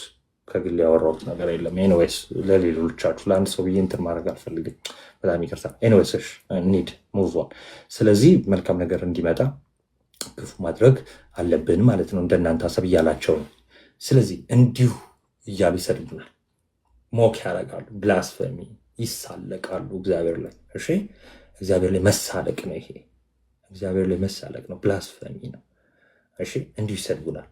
አንዳንዱም እንድንል እንደዚሁ ይላሉ። ላይክ ምን ማለት ነው? አንዳንዶቹ እኛ እንዳልን አድርገው ይናገራሉ። እሺ አንዳንዶቹ ሲናገሩ ደግሞ ይሄው መጽሐፍ ቅዱሱን ጠቅሰው ምናምን ይሄው ሐዋርያትም እኮ አስተምረዋል እያሉ ይናገራሉ። አንዳንዶቹ እንደዚሁ እንደምንል ይናገራሉ፣ እንደዚህ እንደምናስተምር። እኛ ግን የምናስተምረው ይሄን አይደለም እያለ ነው። እኛ የምናስተምረው መልካም ስናደርግ ያንን መልካም ነገር እናጭዳለን፣ ክፉ ካደረግን ደግሞ ክፉ ነው የምናጭደው፣ ወይ ደግሞ የሥጋ መበስበስ ነው ብለው ነው እሺ የሚያስተምረው። ስለዚህ ይህንን ያዙ። ሰው ወደ ቀጣይ እንሂድ። ኦኬ እንግዲህ ምን ይሁን? ከእነርሱ እንበልጣለን? ከቶ አይደለም። አሁን እነሱን ኃጢአተኞች ተብለው የተባሉትን ከአሕዛብም ሊሆን ይችላል። እሺ ከአሕዛብም ሊሆን ይችላል ለአይሁዶች እያላቸው ማለት ነው። ከአሕዛብም በኃጢአት ወይም ደግሞ እንደዚህ በኃጢአት ከተፈረደባቸው እንደዚህ ከሚሉት አሁን እንዳየ ነው በኃጢአት ከወደቁት ከነሱ ውስጥ እሺ እኛ አይሁዳ ከአይሁድነት ወደ ክርስትና የመጣ ወይ ደግሞ በስጋ አይሁዳዊ የአብርሃም ልጆች የሆነን ኦኬ ከነርሱ እንበልጣለን? ከቶ አይደለም፣ አንበልጥም። በምን እያወዳደር እንደሆነ ነግራችኋለሁ። አይሁድን የግሪክ ሰዎች ሁለቱ ምዕራፍ 1 እና ምዕራፍ 2 እያለ ነው። እሺ ሁሉ ከኃጢአት በታች እንደሆኑ አስቀድመን ከሰናቸዋል። ስለዚህ ምዕራፍ 1 እና ምዕራፍ 2 አይሁድም አሕዛብም ኃጢአት ሰርተዋል፣ ከኃጢአት በታች እንደሆኑ ተናግሯል። ይኸው አስቀድመን አለ ምዕራፍ 1 እና ምዕራፍ 2 ተናግረናል። እሺ ኦኬ ሰው በክርስቶስ ስንሆን አንዱ ከአንዱ አንተ ከአንተ እንበልጣለን። አይሁዳውያን ስለሆን ቀድመ ሕግ ስለተቀበልክ እበልጣለሁ እያልክ አይደለም። አበልጥም። ቀድሞ በነበረ ነገር ደግሞ እንሂድ ከተባለ ይኸው እግዚአብሔርን ቀድሜ እኔ ነኝ የማውቀው ይላሉ አይሁዶች። የአብርሃም ዘር ነው፣ መገረዝ ለእኛ ነው የተሰጠን፣ ኮቨነንቱ ለእኛ ነው፣ ቃሉን ለእኛ ነው የሰጠን፣ ለእኛ ነው የተገለጠው፣ እኛን ነው ነፃ ያወጣው፣ እኛን ነው የመራው፣ እኛን ነው ያበዛው፣ ተስፋው ለእኛ ነው። ሰው ትበልጣለህ ማለት ነው። ኖ አንተም ሕግ ተቀብለህ ኃጢአት እንደሰራ እነሱም ሕግ ሳይቀበሉ ኃጢአት እንደሰሩ ሁለታችሁ ዳት ሚንስ ሁለታችንም ይላል። ለምን እሱ አይሁዳዊ ስለሆነ በስጋ እኛ ብሎ ነው የሚናገረው አይሁዳውያኖችን፣ እነሱም ደግሞ አሕዛብ። ስለዚህ ሁለቱም ከኃጢአት በታች እንደሆኑ ቀድሜ ተናግሬያለሁ ምዕራፍ 1 እና ምዕራፍ 2 እያለ ነው። ለዛ ነው አይሁድም የግሪክ ሰዎችም ሁሉ ከኃጢአት በታች እንደሆኑ አስቀድመን ከሰናቸዋል። እንዲህ ብሎ ተጻፈ። ኦኬ እንዲህ ብሎ እንደተጻፈ። እሺ ጻድቅ የለም አንድስ እንኳን። ይሄ በብሉይ ኪዳን ነው። አስተዋይም የለም፣ እግዚአብሔርን የሚፈልግ የለም፣ ሁሉ ተሳስተዋል። ከዚህ በኋላ የሚያወራው በኔቸራችን ኮራፕት እንዴት እንዳደረገ ነው፣ በአዳም ምክንያት። ኦኬ ስለዚህ በአዳም ምክንያት የምንሆኗን ኔቸራችን ኮራፕት አድርገዋል። የአይሁዳውያን ብቻ ነው ኮራፕት ያደረገው አይደለም፣ የሁሉም ኔቸር ነው። አሕዛብም ሆን አይሁድም ሆን ኔቸር በራሱ ኮራፕት አድርጓል፣ ተበላሽቷል፣ ብልሹነት አጋጥሞታል። ሰው ልጅ ልክ የተሰጠውን ያንን ቃል ሲተላለፍ አታድርግ የተባለውን ሲያደርግ ሞትን ትሞታል ተብሎ የለ ከእግዚአብሔር ሲለይ ምን አድርጓል? ስጋችን ኮራፕት አድርጓል። ከእግዚአብሔር ተለይተናል። እንዴት? ይኸው ጻድቅ የለም። ኦኬ ማፊት እግዚአብሔር ፊት ጻድቅ አይደለም። የተሰጡት ህጎችስ ኦኬ እንዴ መገረዝ ይጠቅማል ብሎ የለ ምዕራፍ 2 ላይ 2:25 ካልተሳሳትኩ መገረዝ ይጠቅማል አይደለ? ያለ አይጠቅሙም ብሏል አይደለ? ህጉን መፈጸም ይችላሉ አይችሉ? ህጉ የተሰጠው ህግ መፈጸም አይችልም። ለምን? ሰው ደካማ ነው። እነ ቢፈጽሙትስ የፈጸሙት ራሱ እግዚአብሔር ፊት ንጹህ ሊያደርጋቸው አይችልም። እግዚአብሔር ፊት ንጹህ የሚያደርጉ ንጹህ መስዋዕት ነው። ስለዚህ ድክመት ስላለበት እግዚአብሔር ፊት ንጹህ ማድረግ ህሊናን ማጠብ አይችልም። ኦኬ የብሉይ ኪዳኑ ስርዓት እንጂ ህጉ በራሱ እንትን ሆኖ አይደለም። ይሄ ስተት ሆኖ እንከን ኖሮበት አይደለም። በራሱ ከእግዚአብሔር የወጣ ነው። የእግዚአብሔር ቃል ስተት ሆኖ አይደለም እንትኑ ማለት ነው። ህጉ በራሱ እንደው ችግር ኖሮበት አይደለም በራሱ። እሺ ግን መፈጸም አይችሉም እነሱ። ሰው ህግን በመፈጸም አይዳንም፣ ህግ አያድንም፣ በህግ አይዳንም። ይሄን ሁሉ ሲል እንደው ህጉን መፈጸም ስለማይችሉ ማንም አይችልም። አሁን ግን የተሰጠን ታላቅ የሆነ ጸጋ ሰውን ሁሉ የሚያድን እነዚህን ህጎች ምን እንድንል ያደርጋል? እንድንፈጽም ያደርገናል። አቢሊቲ ይሰጠናል። እና ጻድቅ አንድስ እንኳን የለም ተብሎ የተጻፈው ቆይ እሺ ከዚህ በኋላ እንዴት እንደሆነ እነግራችኋለሁ። ኤኒዌይስ ምን ብሎ ጠቀሰልን? ቁጥር 11 ጀምሮ አነብላችኋለሁ። አስተዋይም የለም፣ እግዚአብሔርን የሚፈልግ የለም፣ ሁሉም ተሳስተዋል። ኦኬ ያላጠፋ የለም አይደለ? ሁሉም አጥፍተዋል፣ በአንድነትም የማይጠቅሙ ሆነዋል። ስለዚህ የማይጠቅም ኮራፕት ያደረግን ሆናል። በኔቸራችን በባህሪያችን የወደቅን ሆነናል። የወደቀ ማንነት ይዘናል። ኦኬ ክርስቶስ ከመምጣቱ በፊት በአዳም ምክንያት። ስለዚህ በአዳም ምክንያት ተጠገብቷል። ስለዚህ የወደቅን የደከምን ሆነናል። እሺ ቸርነት የሚያደርግ የለም አንድስ እንኳን የለም። ጉሮሯቸው እንደተከፈተ መቃብር ነው፣ በመላሳቸውም ሸንግለዋል። ይህን ቅዱስ ኤፍሬም አያይዘው ከዚህ ከፎልን ኔቸር ጋር በደንብ አድርገው ያብራሩታል። ፎልን ኔቸር እንደሆነ ወይ ደግሞ የወደቀ ሰው ልጅ በኃጢአት መውደቁን ለመናገር እንደተጠቀመው ይናገራሉ። እሺ እግሮቻቸው ደምን ለማፍሰስ ፈጣኖች ናቸው፣ ሰው ይገላሉ። ከቄል ጀምሮ የምናየው እሺ ሰው በመግደል የተጣደፈ ሆነ ሰው ልጅ ንግግሩ ከአፉ የሚወጣው እርግማን ሆነ። ይሄ ሁሉ ሰው ላይ የደረሰበት ኮራፕሽን ነው ወይ ደግሞ እንትን ይሄ ማርጀት፣ መጎስቆል፣ የባህሪ ጉስቁልና የምንለው ማለት ነው። እሺ ቀጠለ ያደረግነው ቁጥር 16 ጥፋትና ጉስቁልና በመንገዳቸው ይገኛል። ስለዚህ በኔቸራችን ጥፋትና ጉስቁልና ይገኛል ማለት ነው። ከዛ የሰላምንም መንገድ አያውቁም፣ በዓይኖቻቸው ፊት እግዚአብሔርን መፍራት የለም። ስለዚህ በዓይኖቻችን ፊት ማለት በፊታችን ማለት ነው። ስለዚህ በፊታችን እግዚአብሔር አለ። እግዚአብሔር በሁሉ ነው ያለው። ከአንተ ወዴት ዞር እላለሁ? ልበ አምላክ ዳዊት የተናገረው አይደል? በፊትህ ኃጢአትን አደረግኩ። ቅዱስ ዮሴፍ እንዴት በእግዚአብሔር ፊት ኃጢአትን አደርጋለሁ? ስለዚህ በእግዚአብሔር ፊት ነው። ስለዚህ በዓይናችን ፊት ማን ነው? እግዚአብሔር ነው ያለው። ስለዚህ እግዚአብሔርን መፍራት የለም፣ በድፍረት ኃጢአት እናደርጋለን ማለት ነው። ስለዚህ ሰዎች ምን አድርገዋል? ኃጢአትን አድርገዋል። ይህን መዝሙረ ዳዊት 10:7 ኢሳያስ 59:7 ምሳሌ ላይም አለ 1:16 የሰላምን መንገድ አያውቁም ነበር። ይህ ሁሉ መዝሙረ ዳዊት 36:1 እነዚህ ሁሉ አሉ የተጠቀሱት፣ ያነሳቸው ከብሉይ ኪዳን አመጥቶ የተጠቀሳቸው ማለት ነው ቅዱስ ጳውሎስ። ኦኬ እንደዚህ ከሆነ ኦኬ ጻድቅ የለም ተብሎ ከተጻፈ ስለዚህ ምንድን ነው? ኦኬ ምንድን ነው መደምደሚያችን? ምንድን ነው የሚሆነው? ኦኬ አፍ ሁሉ ይዘጋ ዘንድ አፍ ሁሉ የሚለውን እስኪያጣ፣ እሺ የሚለውን እስኪያጣ አፍ ሁሉ ይዘጋ ዘንድ ዓለምም ሁሉ ከእግዚአብሔር ፍርድ በታች ይሆን ዘንድ ሕግ የሚናገረው ሁሉ ከሕግ በታች ላሉት እንዲናገር እናውቃለን። ስለዚህ በእነዛም በሕግን ለተሰጣቸው በጽሁፍም ላላቸው የተፈጥሮ ሕግም ላላቸው ለሁለቱም አሕዛብም ሁን ምንም ሁን አደኢንድ ከምን በታች ነው? ከእግዚአብሔር ፍርድ በታች ነው። ስለዚህ ለሁለታችንም የእግዚአብሔር ፍርድ አይቀርም አይደል? የእግዚአብሔር ፍርድ አይቀርም። ስለዚህ ሕግ እንደሚናገር ሁሉ ከሕግ በታች ላሉት እንዲናገር እናውቃለን። ይህም ምን ይናገራል? ሕግ ደግሞ የሚናገረው የሕግን ስራ በመስራት ስጋ የለበሰው ሁሉ በእርሱ ፊት ስለማይጸድቅ ነው። በእግዚአብሔር ፊት ሙሉን ከፈጸመ ሕግ ሊጸድቅ ይችላል፣ ግን አይችልም። የፈጸመ የለምም፣ አይፈጸምም። በጣም ከባድ ነው። ገላትያ ስንማማር አይተናል አደለ?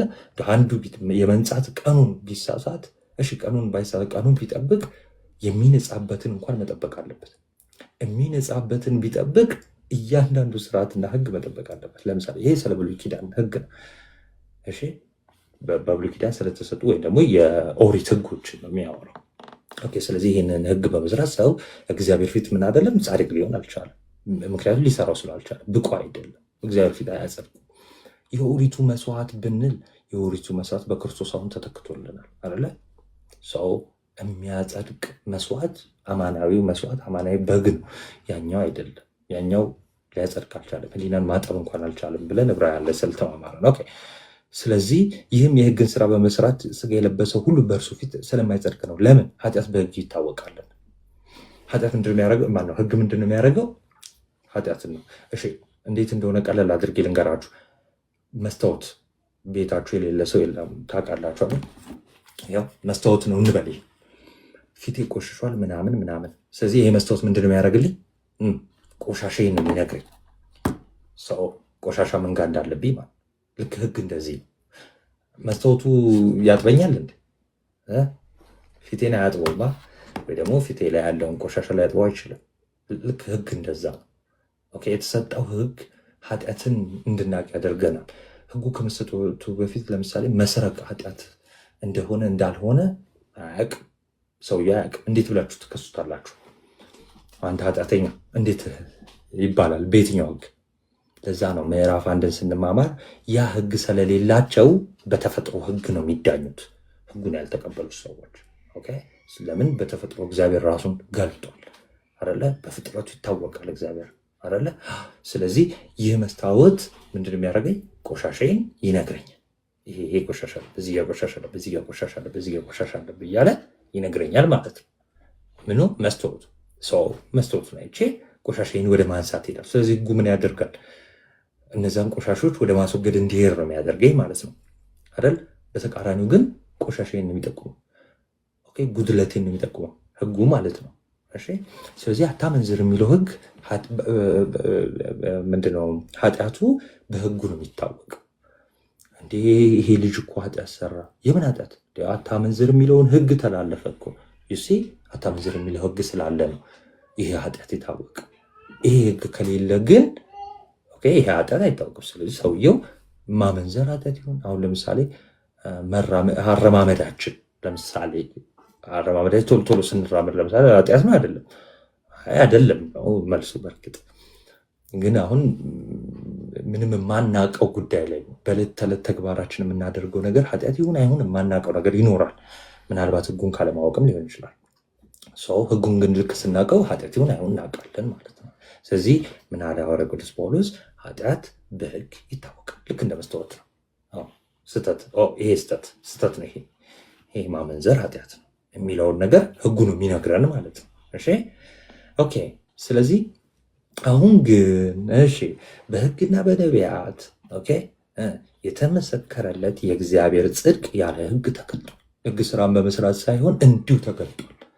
በምን የተነገረለት? በነቢያት የተነገረው፣ በብሉይ ኪዳን የተነገረው። እንዴ አልሰማንም ነበር እንደው እንደ አዲስ ነገር እኮ ነው ይሄ እንዳይሉ ይኸው በብሉይ ኪዳን በነቢያት ተነግሯል። እናንተ ናችሁ አመታችሁ የሰቀላችሁት አይደለ? ሮማውያን፣ አይሁዳውያን ሰው እየተነገራችሁ ነበር። አዲስ ነገር አይደለም። አዲስ የመጣ ነገር ተለማመዱ አልተባላችሁ፣ በተስፋ የተሰጣችሁ ነው። እያንዳንዱ የመስዋዕቱ ህግ ለሚመጣው ለአዲስ ኪዳኑ ህግ በክርስቶስ ስለሚሆነው ስለ ወንጌሉ ህግ ምንድነው? ጥላ ነበር። እናንተ ግን ገፋችሁት። እኔ ስጋዬን ብሉ ደሜን ጠጡ ብሎ ሲያስተምር እናንተ እንዴ ሙሴ ከሰማይ ወርዶ የሰጠንን ነው የምንፈልገው እንዴት ብሉ ይላል፣ ይሄንማ አንቀበል የሚያስጨንቅ ነው ብላችሁ ሄዳችሁ ሰው አሁን ለወንጌሉ ህግ ወይ ደግሞ ለአዲስ ኪዳን በክርስቶስ ስለሆነው ግን አልታዘዛችሁ። ስለዚህ ምን አለ? አሁን የማታውቁት ህግ አይደለም የመጣው። ማነው? የማታውቁት ጽድቅ አይደለም የመጣው፣ የምታውቁት ነው። እንዴት? የተመሰከረውም ይኸው በነቢያት ተመስክሯል። በእነ ኢሳያስ አይደለ? ነቢያት ሁሉም ተናግረዋል ስለ ክርስቶስ አይደለ?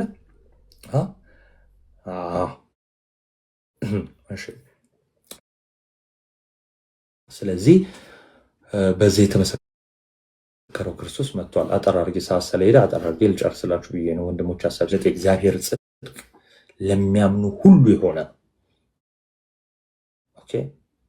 ለአይሁድ ለእኛ ብቻ ነው እንዳትሉ፣ የእግዚአብሔር ህዝብ ነበረን እንዳትሉ እና በቃ ሊሆኑ ራሱ ካመኑ ለነሱም የሚሆን እሺ።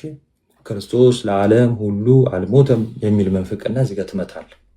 እሺ ክርስቶስ ለዓለም አልሞተም ለተወሰኑት ነው። ውስን ቤዞት የሚሉ አሉ። ሊሚትድ አቶንመንት ለሚያምኑ ሁሉ የሆነ ነው። ለሚያምኑ ሁሉ ነው ያለው። እሺ ለሚያምኑ ሁሉ የሆነ ነው። በኢየሱስ ክርስቶስ በማመን የሚገኘው የእግዚአብሔር ጽድቅ ነው። ልዩነት የለም። ምኑ ጋር ነው ልዩነት የሌለም? ሁሉ ኃጢአት ሰርተዋል ብለን የለ ሁሉ ነው ያለው። አሁን ወደ ካልቪኒስት እንሄዳለን። እሺ በካልቪኒስትም በምንም ሁሉ ኃጢአት ሰርተዋል ሲባል ማንን ነው? ሁሉ ሲባል የተመረጡት የተቀደረባቸው አይደለም። ሁሉም ሲባል ሁሉም ነው። ኦቨርኦል የዓለም ህዝብ ነው አይደለ? በብሉይ ኪዳንም የነበሩ ሁሉ ከኃጢአት በታች እንደሆኑ ተከሰዋል። ህግ የተቀበሉም ህግም ያልተቀበሉ ሁለቱ እንግዲህ አሕዛብና እንትን ናቸው ያሉት። ከሁለቱ ውጭ የለማ። ሁሉ ብሎ ነገረን፣ አስተማረን። ይኸው ምዕራፍ 1 ምዕራፍ 2 አይደለ?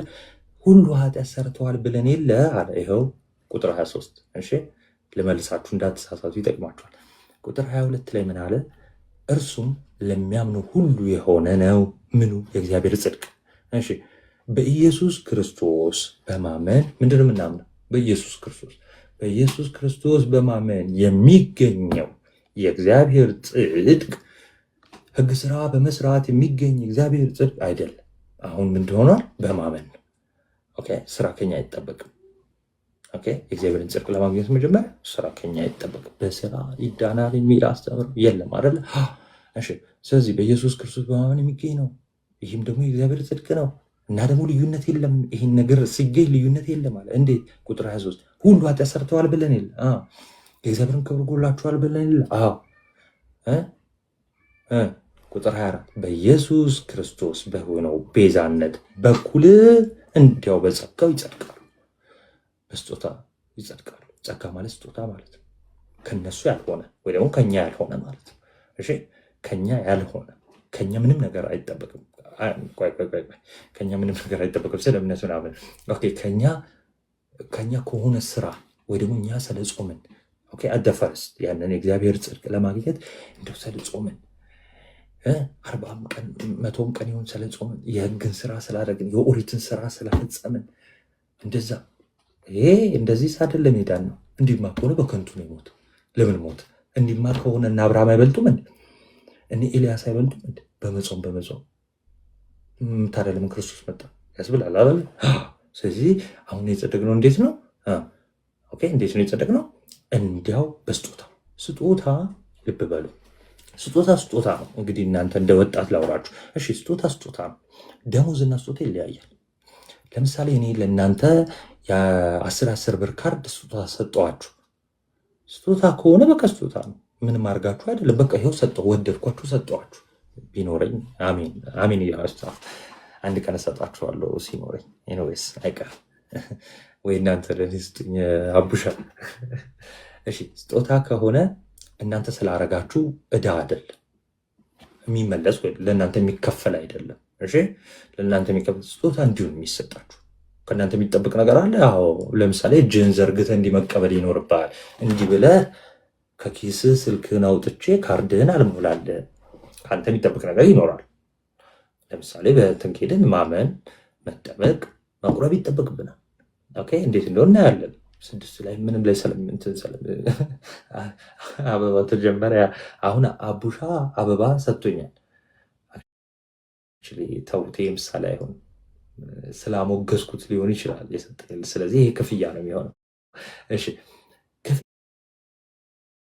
ክፍያ ግን ደሞዝ ላብ ነው ወይ ደግሞ ዕዳ እየተመለሰልኝ ነው ማለት ነው። እሺ ለሚሰራ ሰው አሁን እየሰራው ከሆነ የሰራውበትን ዕዳ ነው እየተቀበልኩ ያለሁት ማለት ነው፣ ክፍያ ከሆነ። ስለዚህ እናንተ ተቀጣሪዎች ወይም የራሳችሁን ቢዝነስ የምታራምዱ ልትሆን ትችላላችሁ። ያ ክፍያችሁ ስጦታ አይደለም፣ የሰራችሁበትን ነው። እሺ የልደትን እንጠብቅ፣ ደስ ይላል። እሺ ይሄኛው ግን ኃጢአት ሰርተናል አይደለ? አዎ። ስለዚህ ኃጢአት ከሰራን ከኃጢአት በታች ከነበርን የእግዚአብሔር ደግሞ ዋስ መሆን ቤዛ መሆን ያስፈልገን ነበር። ኦኬ ያ ደግሞ ታላቅ የሆነ ቤዛነት ደግሞ በክርስቶስ ሆነ። ስለዚህ ይህንን ቤዛነት የምናገኘው በምን በኩል ነው? በእምነት በኩል። ይህንን ስጦታ የምናገኘው በእምነት በኩል ነው። እንዲህ ዝም ብለን እጃችንን አጣጥፈን ሳይሆን ኦኬ በኢየሱስ ክርስቶስን በሆነው ቤዛነት በኩል እንዲያው በጸጋው ይጸድቃሉ። ስለዚህ በእሱ ቤዛነት በኩል የምናገኛለን፣ ጸጋውን እንቀበላለን። ያን የምናገኘው በእምነት ነው። እንዴት? እዛው ቁጥር 25 ላይ ይመልስልናል። እሺ 25 ላይ እርሱንም ይሄ የምንቀበለውን ጸጋ ስጦታውን እሺ እርሱንም እግዚአብሔር ኦኬ በእምነት የሚገኝ በደሙም የሆነ ማስተስሪያ አድርጎ አቆመ። ይህም በፊት የተደረገውን ኃጢአት የትም ስንዘል ነበር አይደለ? በኃጢአት ወድቀን ነበር፣ ሙታን ነበር፣ በበደላችን ከእግዚአብሔር ተለይተን ነበር፣ ጠፍተን ነበር፣ አርጅተን ነበር አይደለ? እና ከኃጢአታችን ይቅር የተባለው በምን በኩል ነው? በእምነት በኩል። ስለዚህ እናንተ የእግዚአብሔር ልጆች ናችሁ። የእግዚአብሔር ልጅ የሆነው እንዴት ነው? በእምነት በኩል። የጸደቅነው በምንድን ነው? በእምነት በኩል። በምን በኩል እንዳትረሱ፣ በእምነት በኩል። እሺ ስለዚህ ይህን እንዴት ነው የምናገኘው? በደሙ የሆነውን ማስተስሪያ ይቅርታ፣ የኃጢአት ይቅርታ፣ መታጠብ፣ መንጻት። ይህን እንዴት ነው የምናገኘው? የህግ ስራ ሰርተን ጾመን መጹተን አይደለም። ኦኬ አንድ ሰው በኃጢአት ከእግዚአብሔር ተለይቶ ከእግዚአብሔር ተለይቶ በኃጢአት ከዛ በኋላ ወደ ክርስትና ልምጣ ቢል፣ ይኸው እዚህ ውስጥ እንግዲህ ምናልባት ካላችሁ አላውቅም፣ ወደ ኦርቶዶክስ ክርስትና ልምጣ ቢል፣ አይ ጾመሃል፣ መጀመሪያ ቢጾምን ጾም ነው፣ መጹተሃል፣ ምን ሰርተሃል አንልም። እንዲህ የሚባል ነገር የለም። ምንድን ነው የሚባለው? ተማር፣ እመን፣ ተጠመቅ። ኢዚ አይደለ? መማር ይቀድማል፣ ግዴታ ነው። ሳይማር እንዴት አሜን ይላል? አይደለ? እሱን ደግሞ እንሄዳለን ሮሜ 10 ላይ ስለምናየው ማለት ነው። እሺ እንሄዳለን። ኤኒዌይስ ስለዚህ ይሄንን እግዚአብሔር ምን አደረገልን? ለኛ በእምነት የምናገኘው አደረገልን። የብሉይ ኪዳን መስዋዕት በመሰዋት አይደለም፣ ወይ ደግሞ የኦሪትን የህግ ስራ በመስራት ሳይሆን እንደዚህ በእምነት የምናገኘው አገኘ። ስለዚህ በእምነት የምናገኘው ነው። ስለዚህ የእሱ ስጦታ ነው፣ የሚያጸድቀው እሱ ነው። እሺ እኛ ካደረግነው አይደለም። እኛ ባደረግነው በስራ እንጸድቃለን ብለንም አናቅም። የዳነው ስለሰራ ነው ብለንም አይደለም። ሰው በስራው ይድናል የሚል አስተምሮ ቤተክርስቲያን የላት፣ ኑሯትም አያውቅም። እሺ መዳናችንን ግን ምን ማለት አለብን? ማስጠበቅ አለብን። ድህነት ምን የሚል ነው? የሚታጨድ ነው። ገላትያ ምዕራፍ 6 ዕብራውያን 9 አንበቡ። እሺ ስለዚህ ራሱም ጻድቅ እንዲሁም በኢየሱስ የሚያምነው እንዲያጸድቅ አሁን በዚህ ዘመን ጽድቁን ያሳይ ዘንድ ነው። ስለዚህ ጽድቁን ያሳይ ዘንድ እኛ በእምነት ምን እንላለን? በእምነት በኩል ያንን ጽድቅ እንዲያው በጸጋ እንትን እንላለን፣ እንጸድቃለን ማለት ነው። እሺ ትምክህት እንዴት? ትምክህት እንግዲህ ወዴት ነው?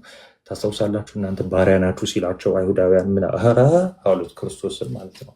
አልቋል እንትኑ እቺ ብዬ ትንሽ ብዬ እንትላለሁ። እሺ ምን አሉት? እናንተ ባሪያ ባትሆኑ ምናምን ሲላቸው ምን አሉት? እንዴ ኤግዛክትሊ ማመን መጠመቅ ግዴታ። ይሄ በቃ ክርስቶስ ነው ያስተማረው። ጎበዝ። አንዴ እሺ ቆይ እዚህ ጋር ግን ትንሽ ብዝታ እንዳይፈጥር አንድ ልንገራችሁ። ቤተክርስቲያን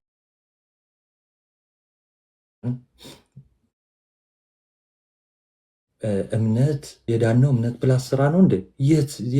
በየትኛው ስራ? በየትኛው ስራ?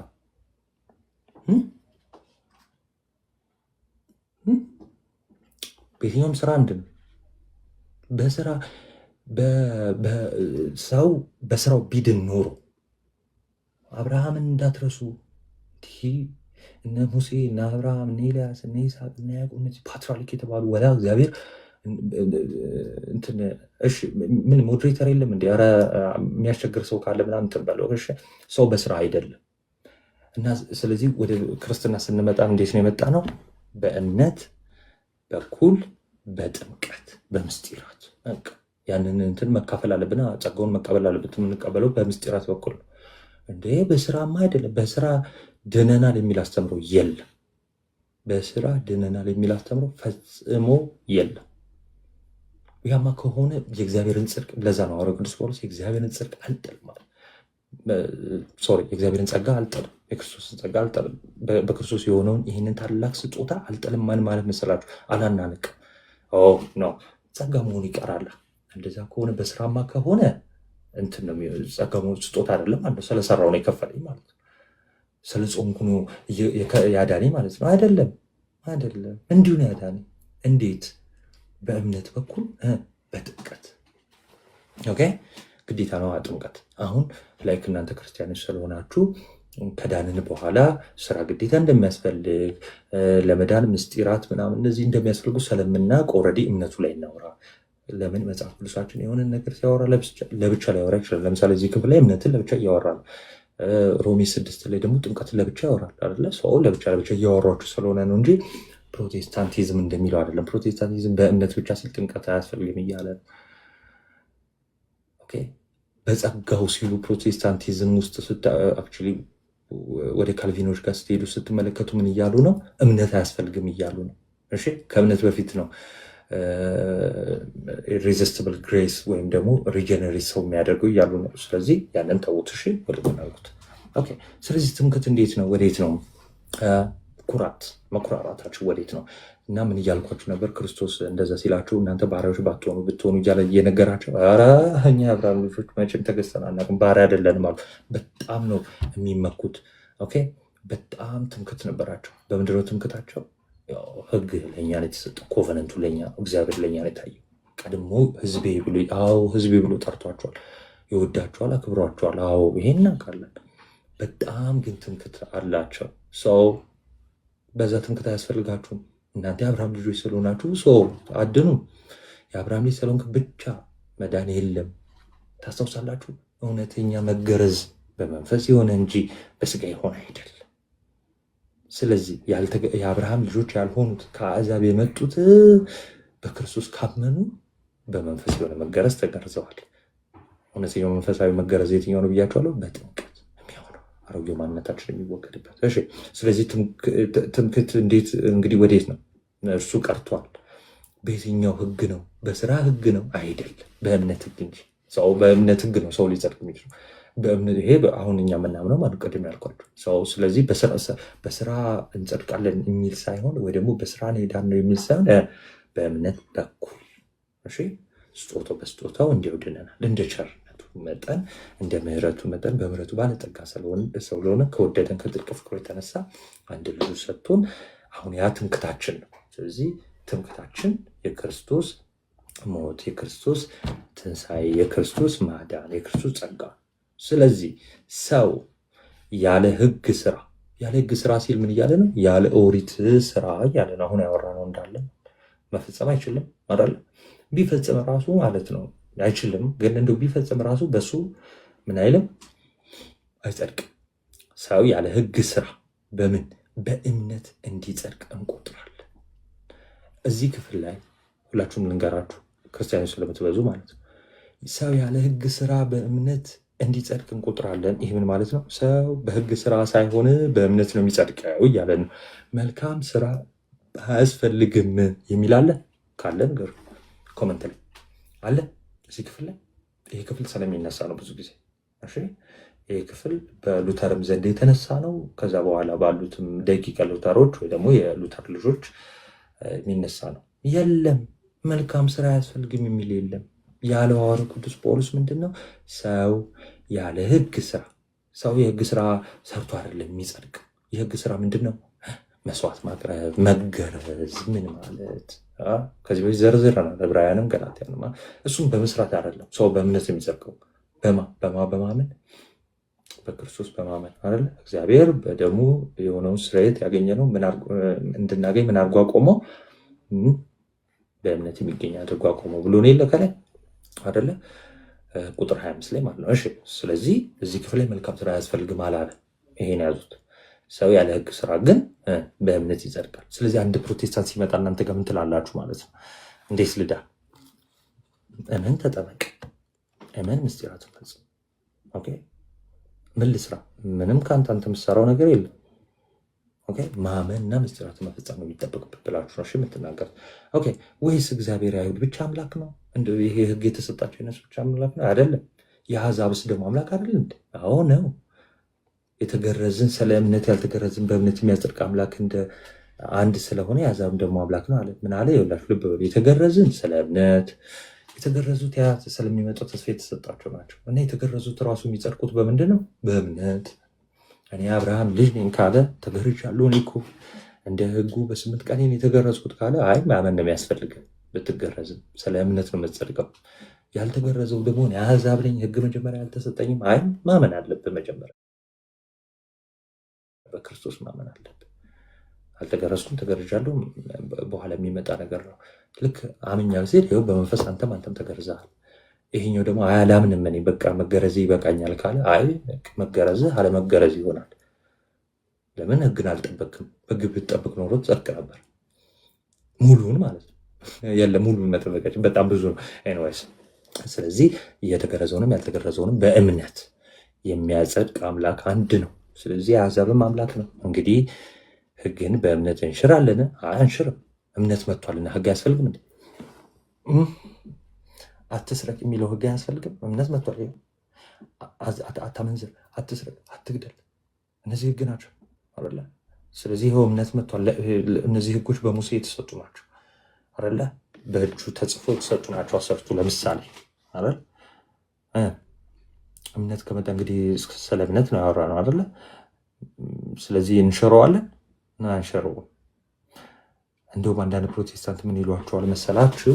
እንዲህ በቃ ተሽሯል፣ ህጉ እኮ ተሽሯል። አይ ህጉ ተሽሯል ያለ ማን ነው? የኦሪቱ ህግ ወይም ደግሞ የቤተ መቅደሱ ህግ ነው የተባልከው። ለምሳሌ 10ቱ ትእዛዛት እኮ አጽንቷቸዋል ክርስቶስ። ስለዚህ ምን አለ ሐዋርያው ቅዱስ ጳውሎስ የመጨረሻውን ቁጥር ሲዘጋ እንግዲህ ህግን በእምነት እንሽራለን? አንሽርም። እምነት መጥቷልና ህግ አያስፈልግም አንልም። እንደውም ይሄ እምነት ምን እንድናደርግ ያደርገናል? በክርስቶስ ማመናችን ያንን ጸጋ እንድንቀበል ያደርገናል። ጸጋው ደግሞ ሕግን እንድንፈጽም ያደርገናል። ስለዚህ አሁን የሰው ልጅ አለመግደል ይችላል። አሁን ክርስቲያን አለመግደል ይችላል። ለምን? ጸጋው ያግዘናል። አለመስረቅ እንችላለን። ምን አለ? ጸጋው አለ። እንዴት? ይሄ ስጋችን ይሄ በክርስቶስ ታድሷል። ክርስቶስ የእኛን ስጋ የያዘ ከዛ መጣና ሕግን ፈጸመ። ስጋችን ሕግን እንዲፈጽም አስቻለው። እሺ ቤተ መቅደስ አረገው፣ ሕግን እንዲፈጽም አስቻለው። ፈጸመ። እሱ አንፈጽምም ነበር። ከዛን እኛ ልክ ክርስቶስን እየመሰልን እንደ አዲስ የምንወለድ ክርስቲያኖች አሁን ክርስቶስን አይደል የምንመስለው? ክርስቶስ በእኛ ይኖር የለ ሰው ሕግን እኛ መፈጸም እንችላለን። ለምን? ክርስቶሳዊ ስለሆነ አዳማዊ አይደለንም። ያጠስታ ምን ብለና ሮሜ 6:6 እንደሚናገረው ሰቅለነዋል። ያስተማረን የመከረን አባቶቻችን አምላክ ስሙ የተመሰገነ ይሁን።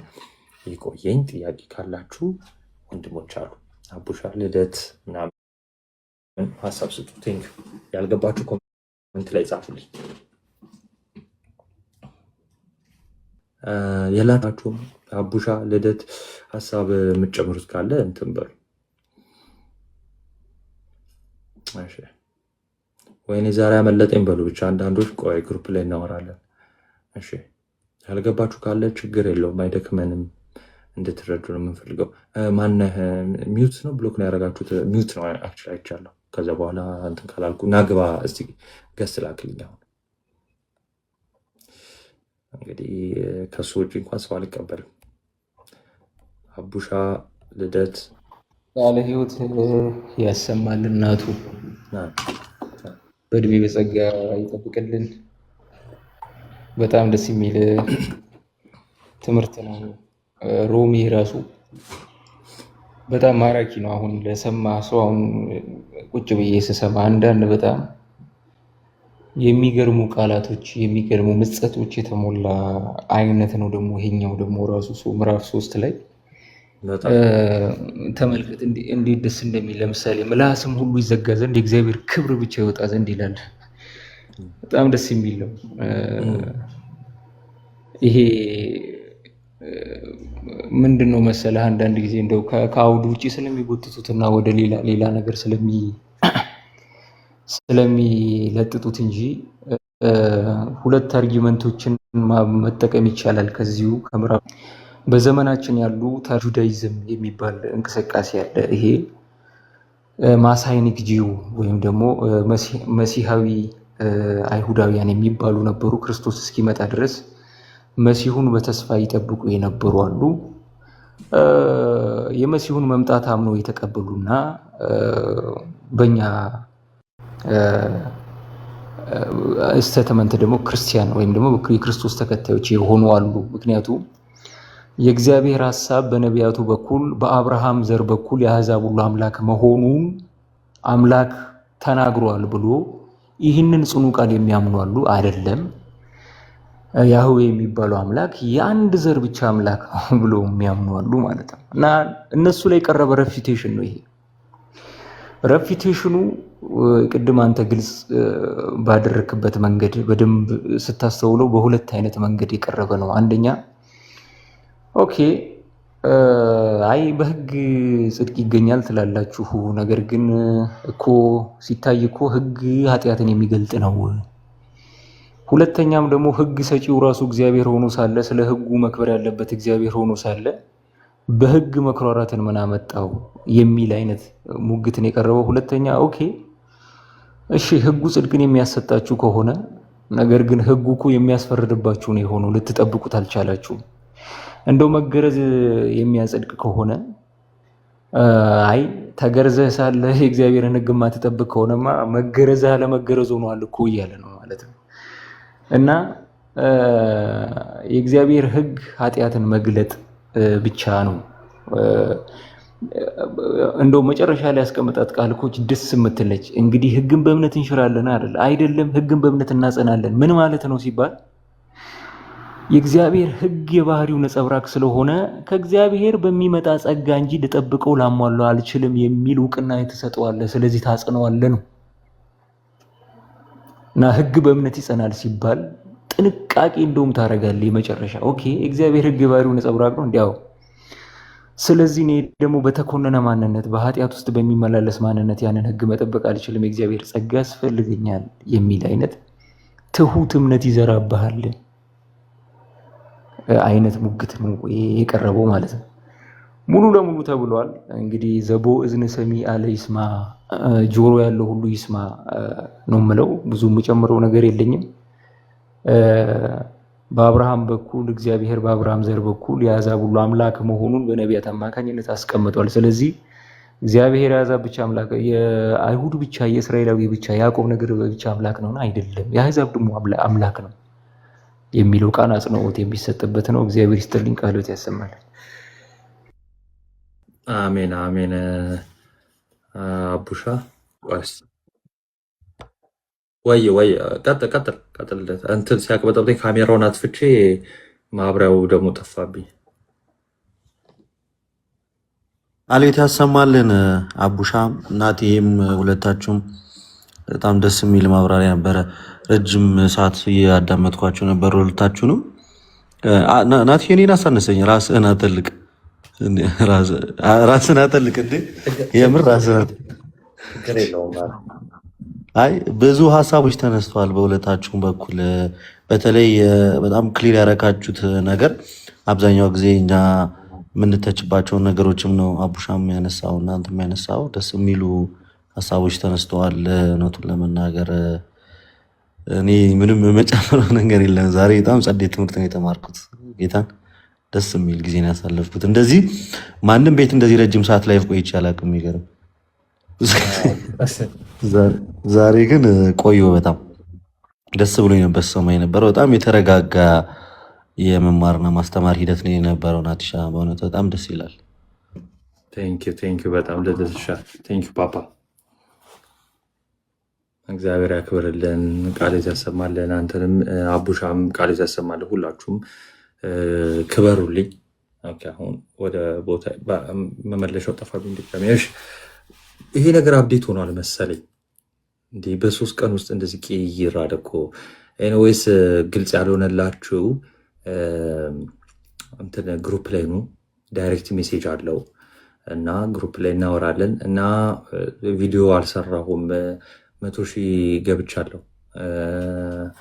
አቡሻም ልደትም እንግዲህ ካላወቃችሁ በዚህ ልናገር እና ሁላችሁንም እግዚአብሔር ያክብርልን። በእውነት በጣም እግዚአብሔር ያክብርልን። ስታገኙን ራሱ እውነት ያላችሁ ትህትና፣ እንዲህ በመንገድ ላይ ራሱ ስታገኙን ያላችሁ ትህትና በእውነት መልሶኛ ነው የሚያስተምር ነው እና ፎሎ ማድረግ ብቻ ሳይሆን ቤተሰብ መሆናችን ራሱ ትልቅ ነገር ነው። እድለኞች ነን። እኔ እድለኛ ነኝ፣ ያው እናንተን የመሰለ ሰው ስላለን እና እግዚአብሔር ያክብርልን።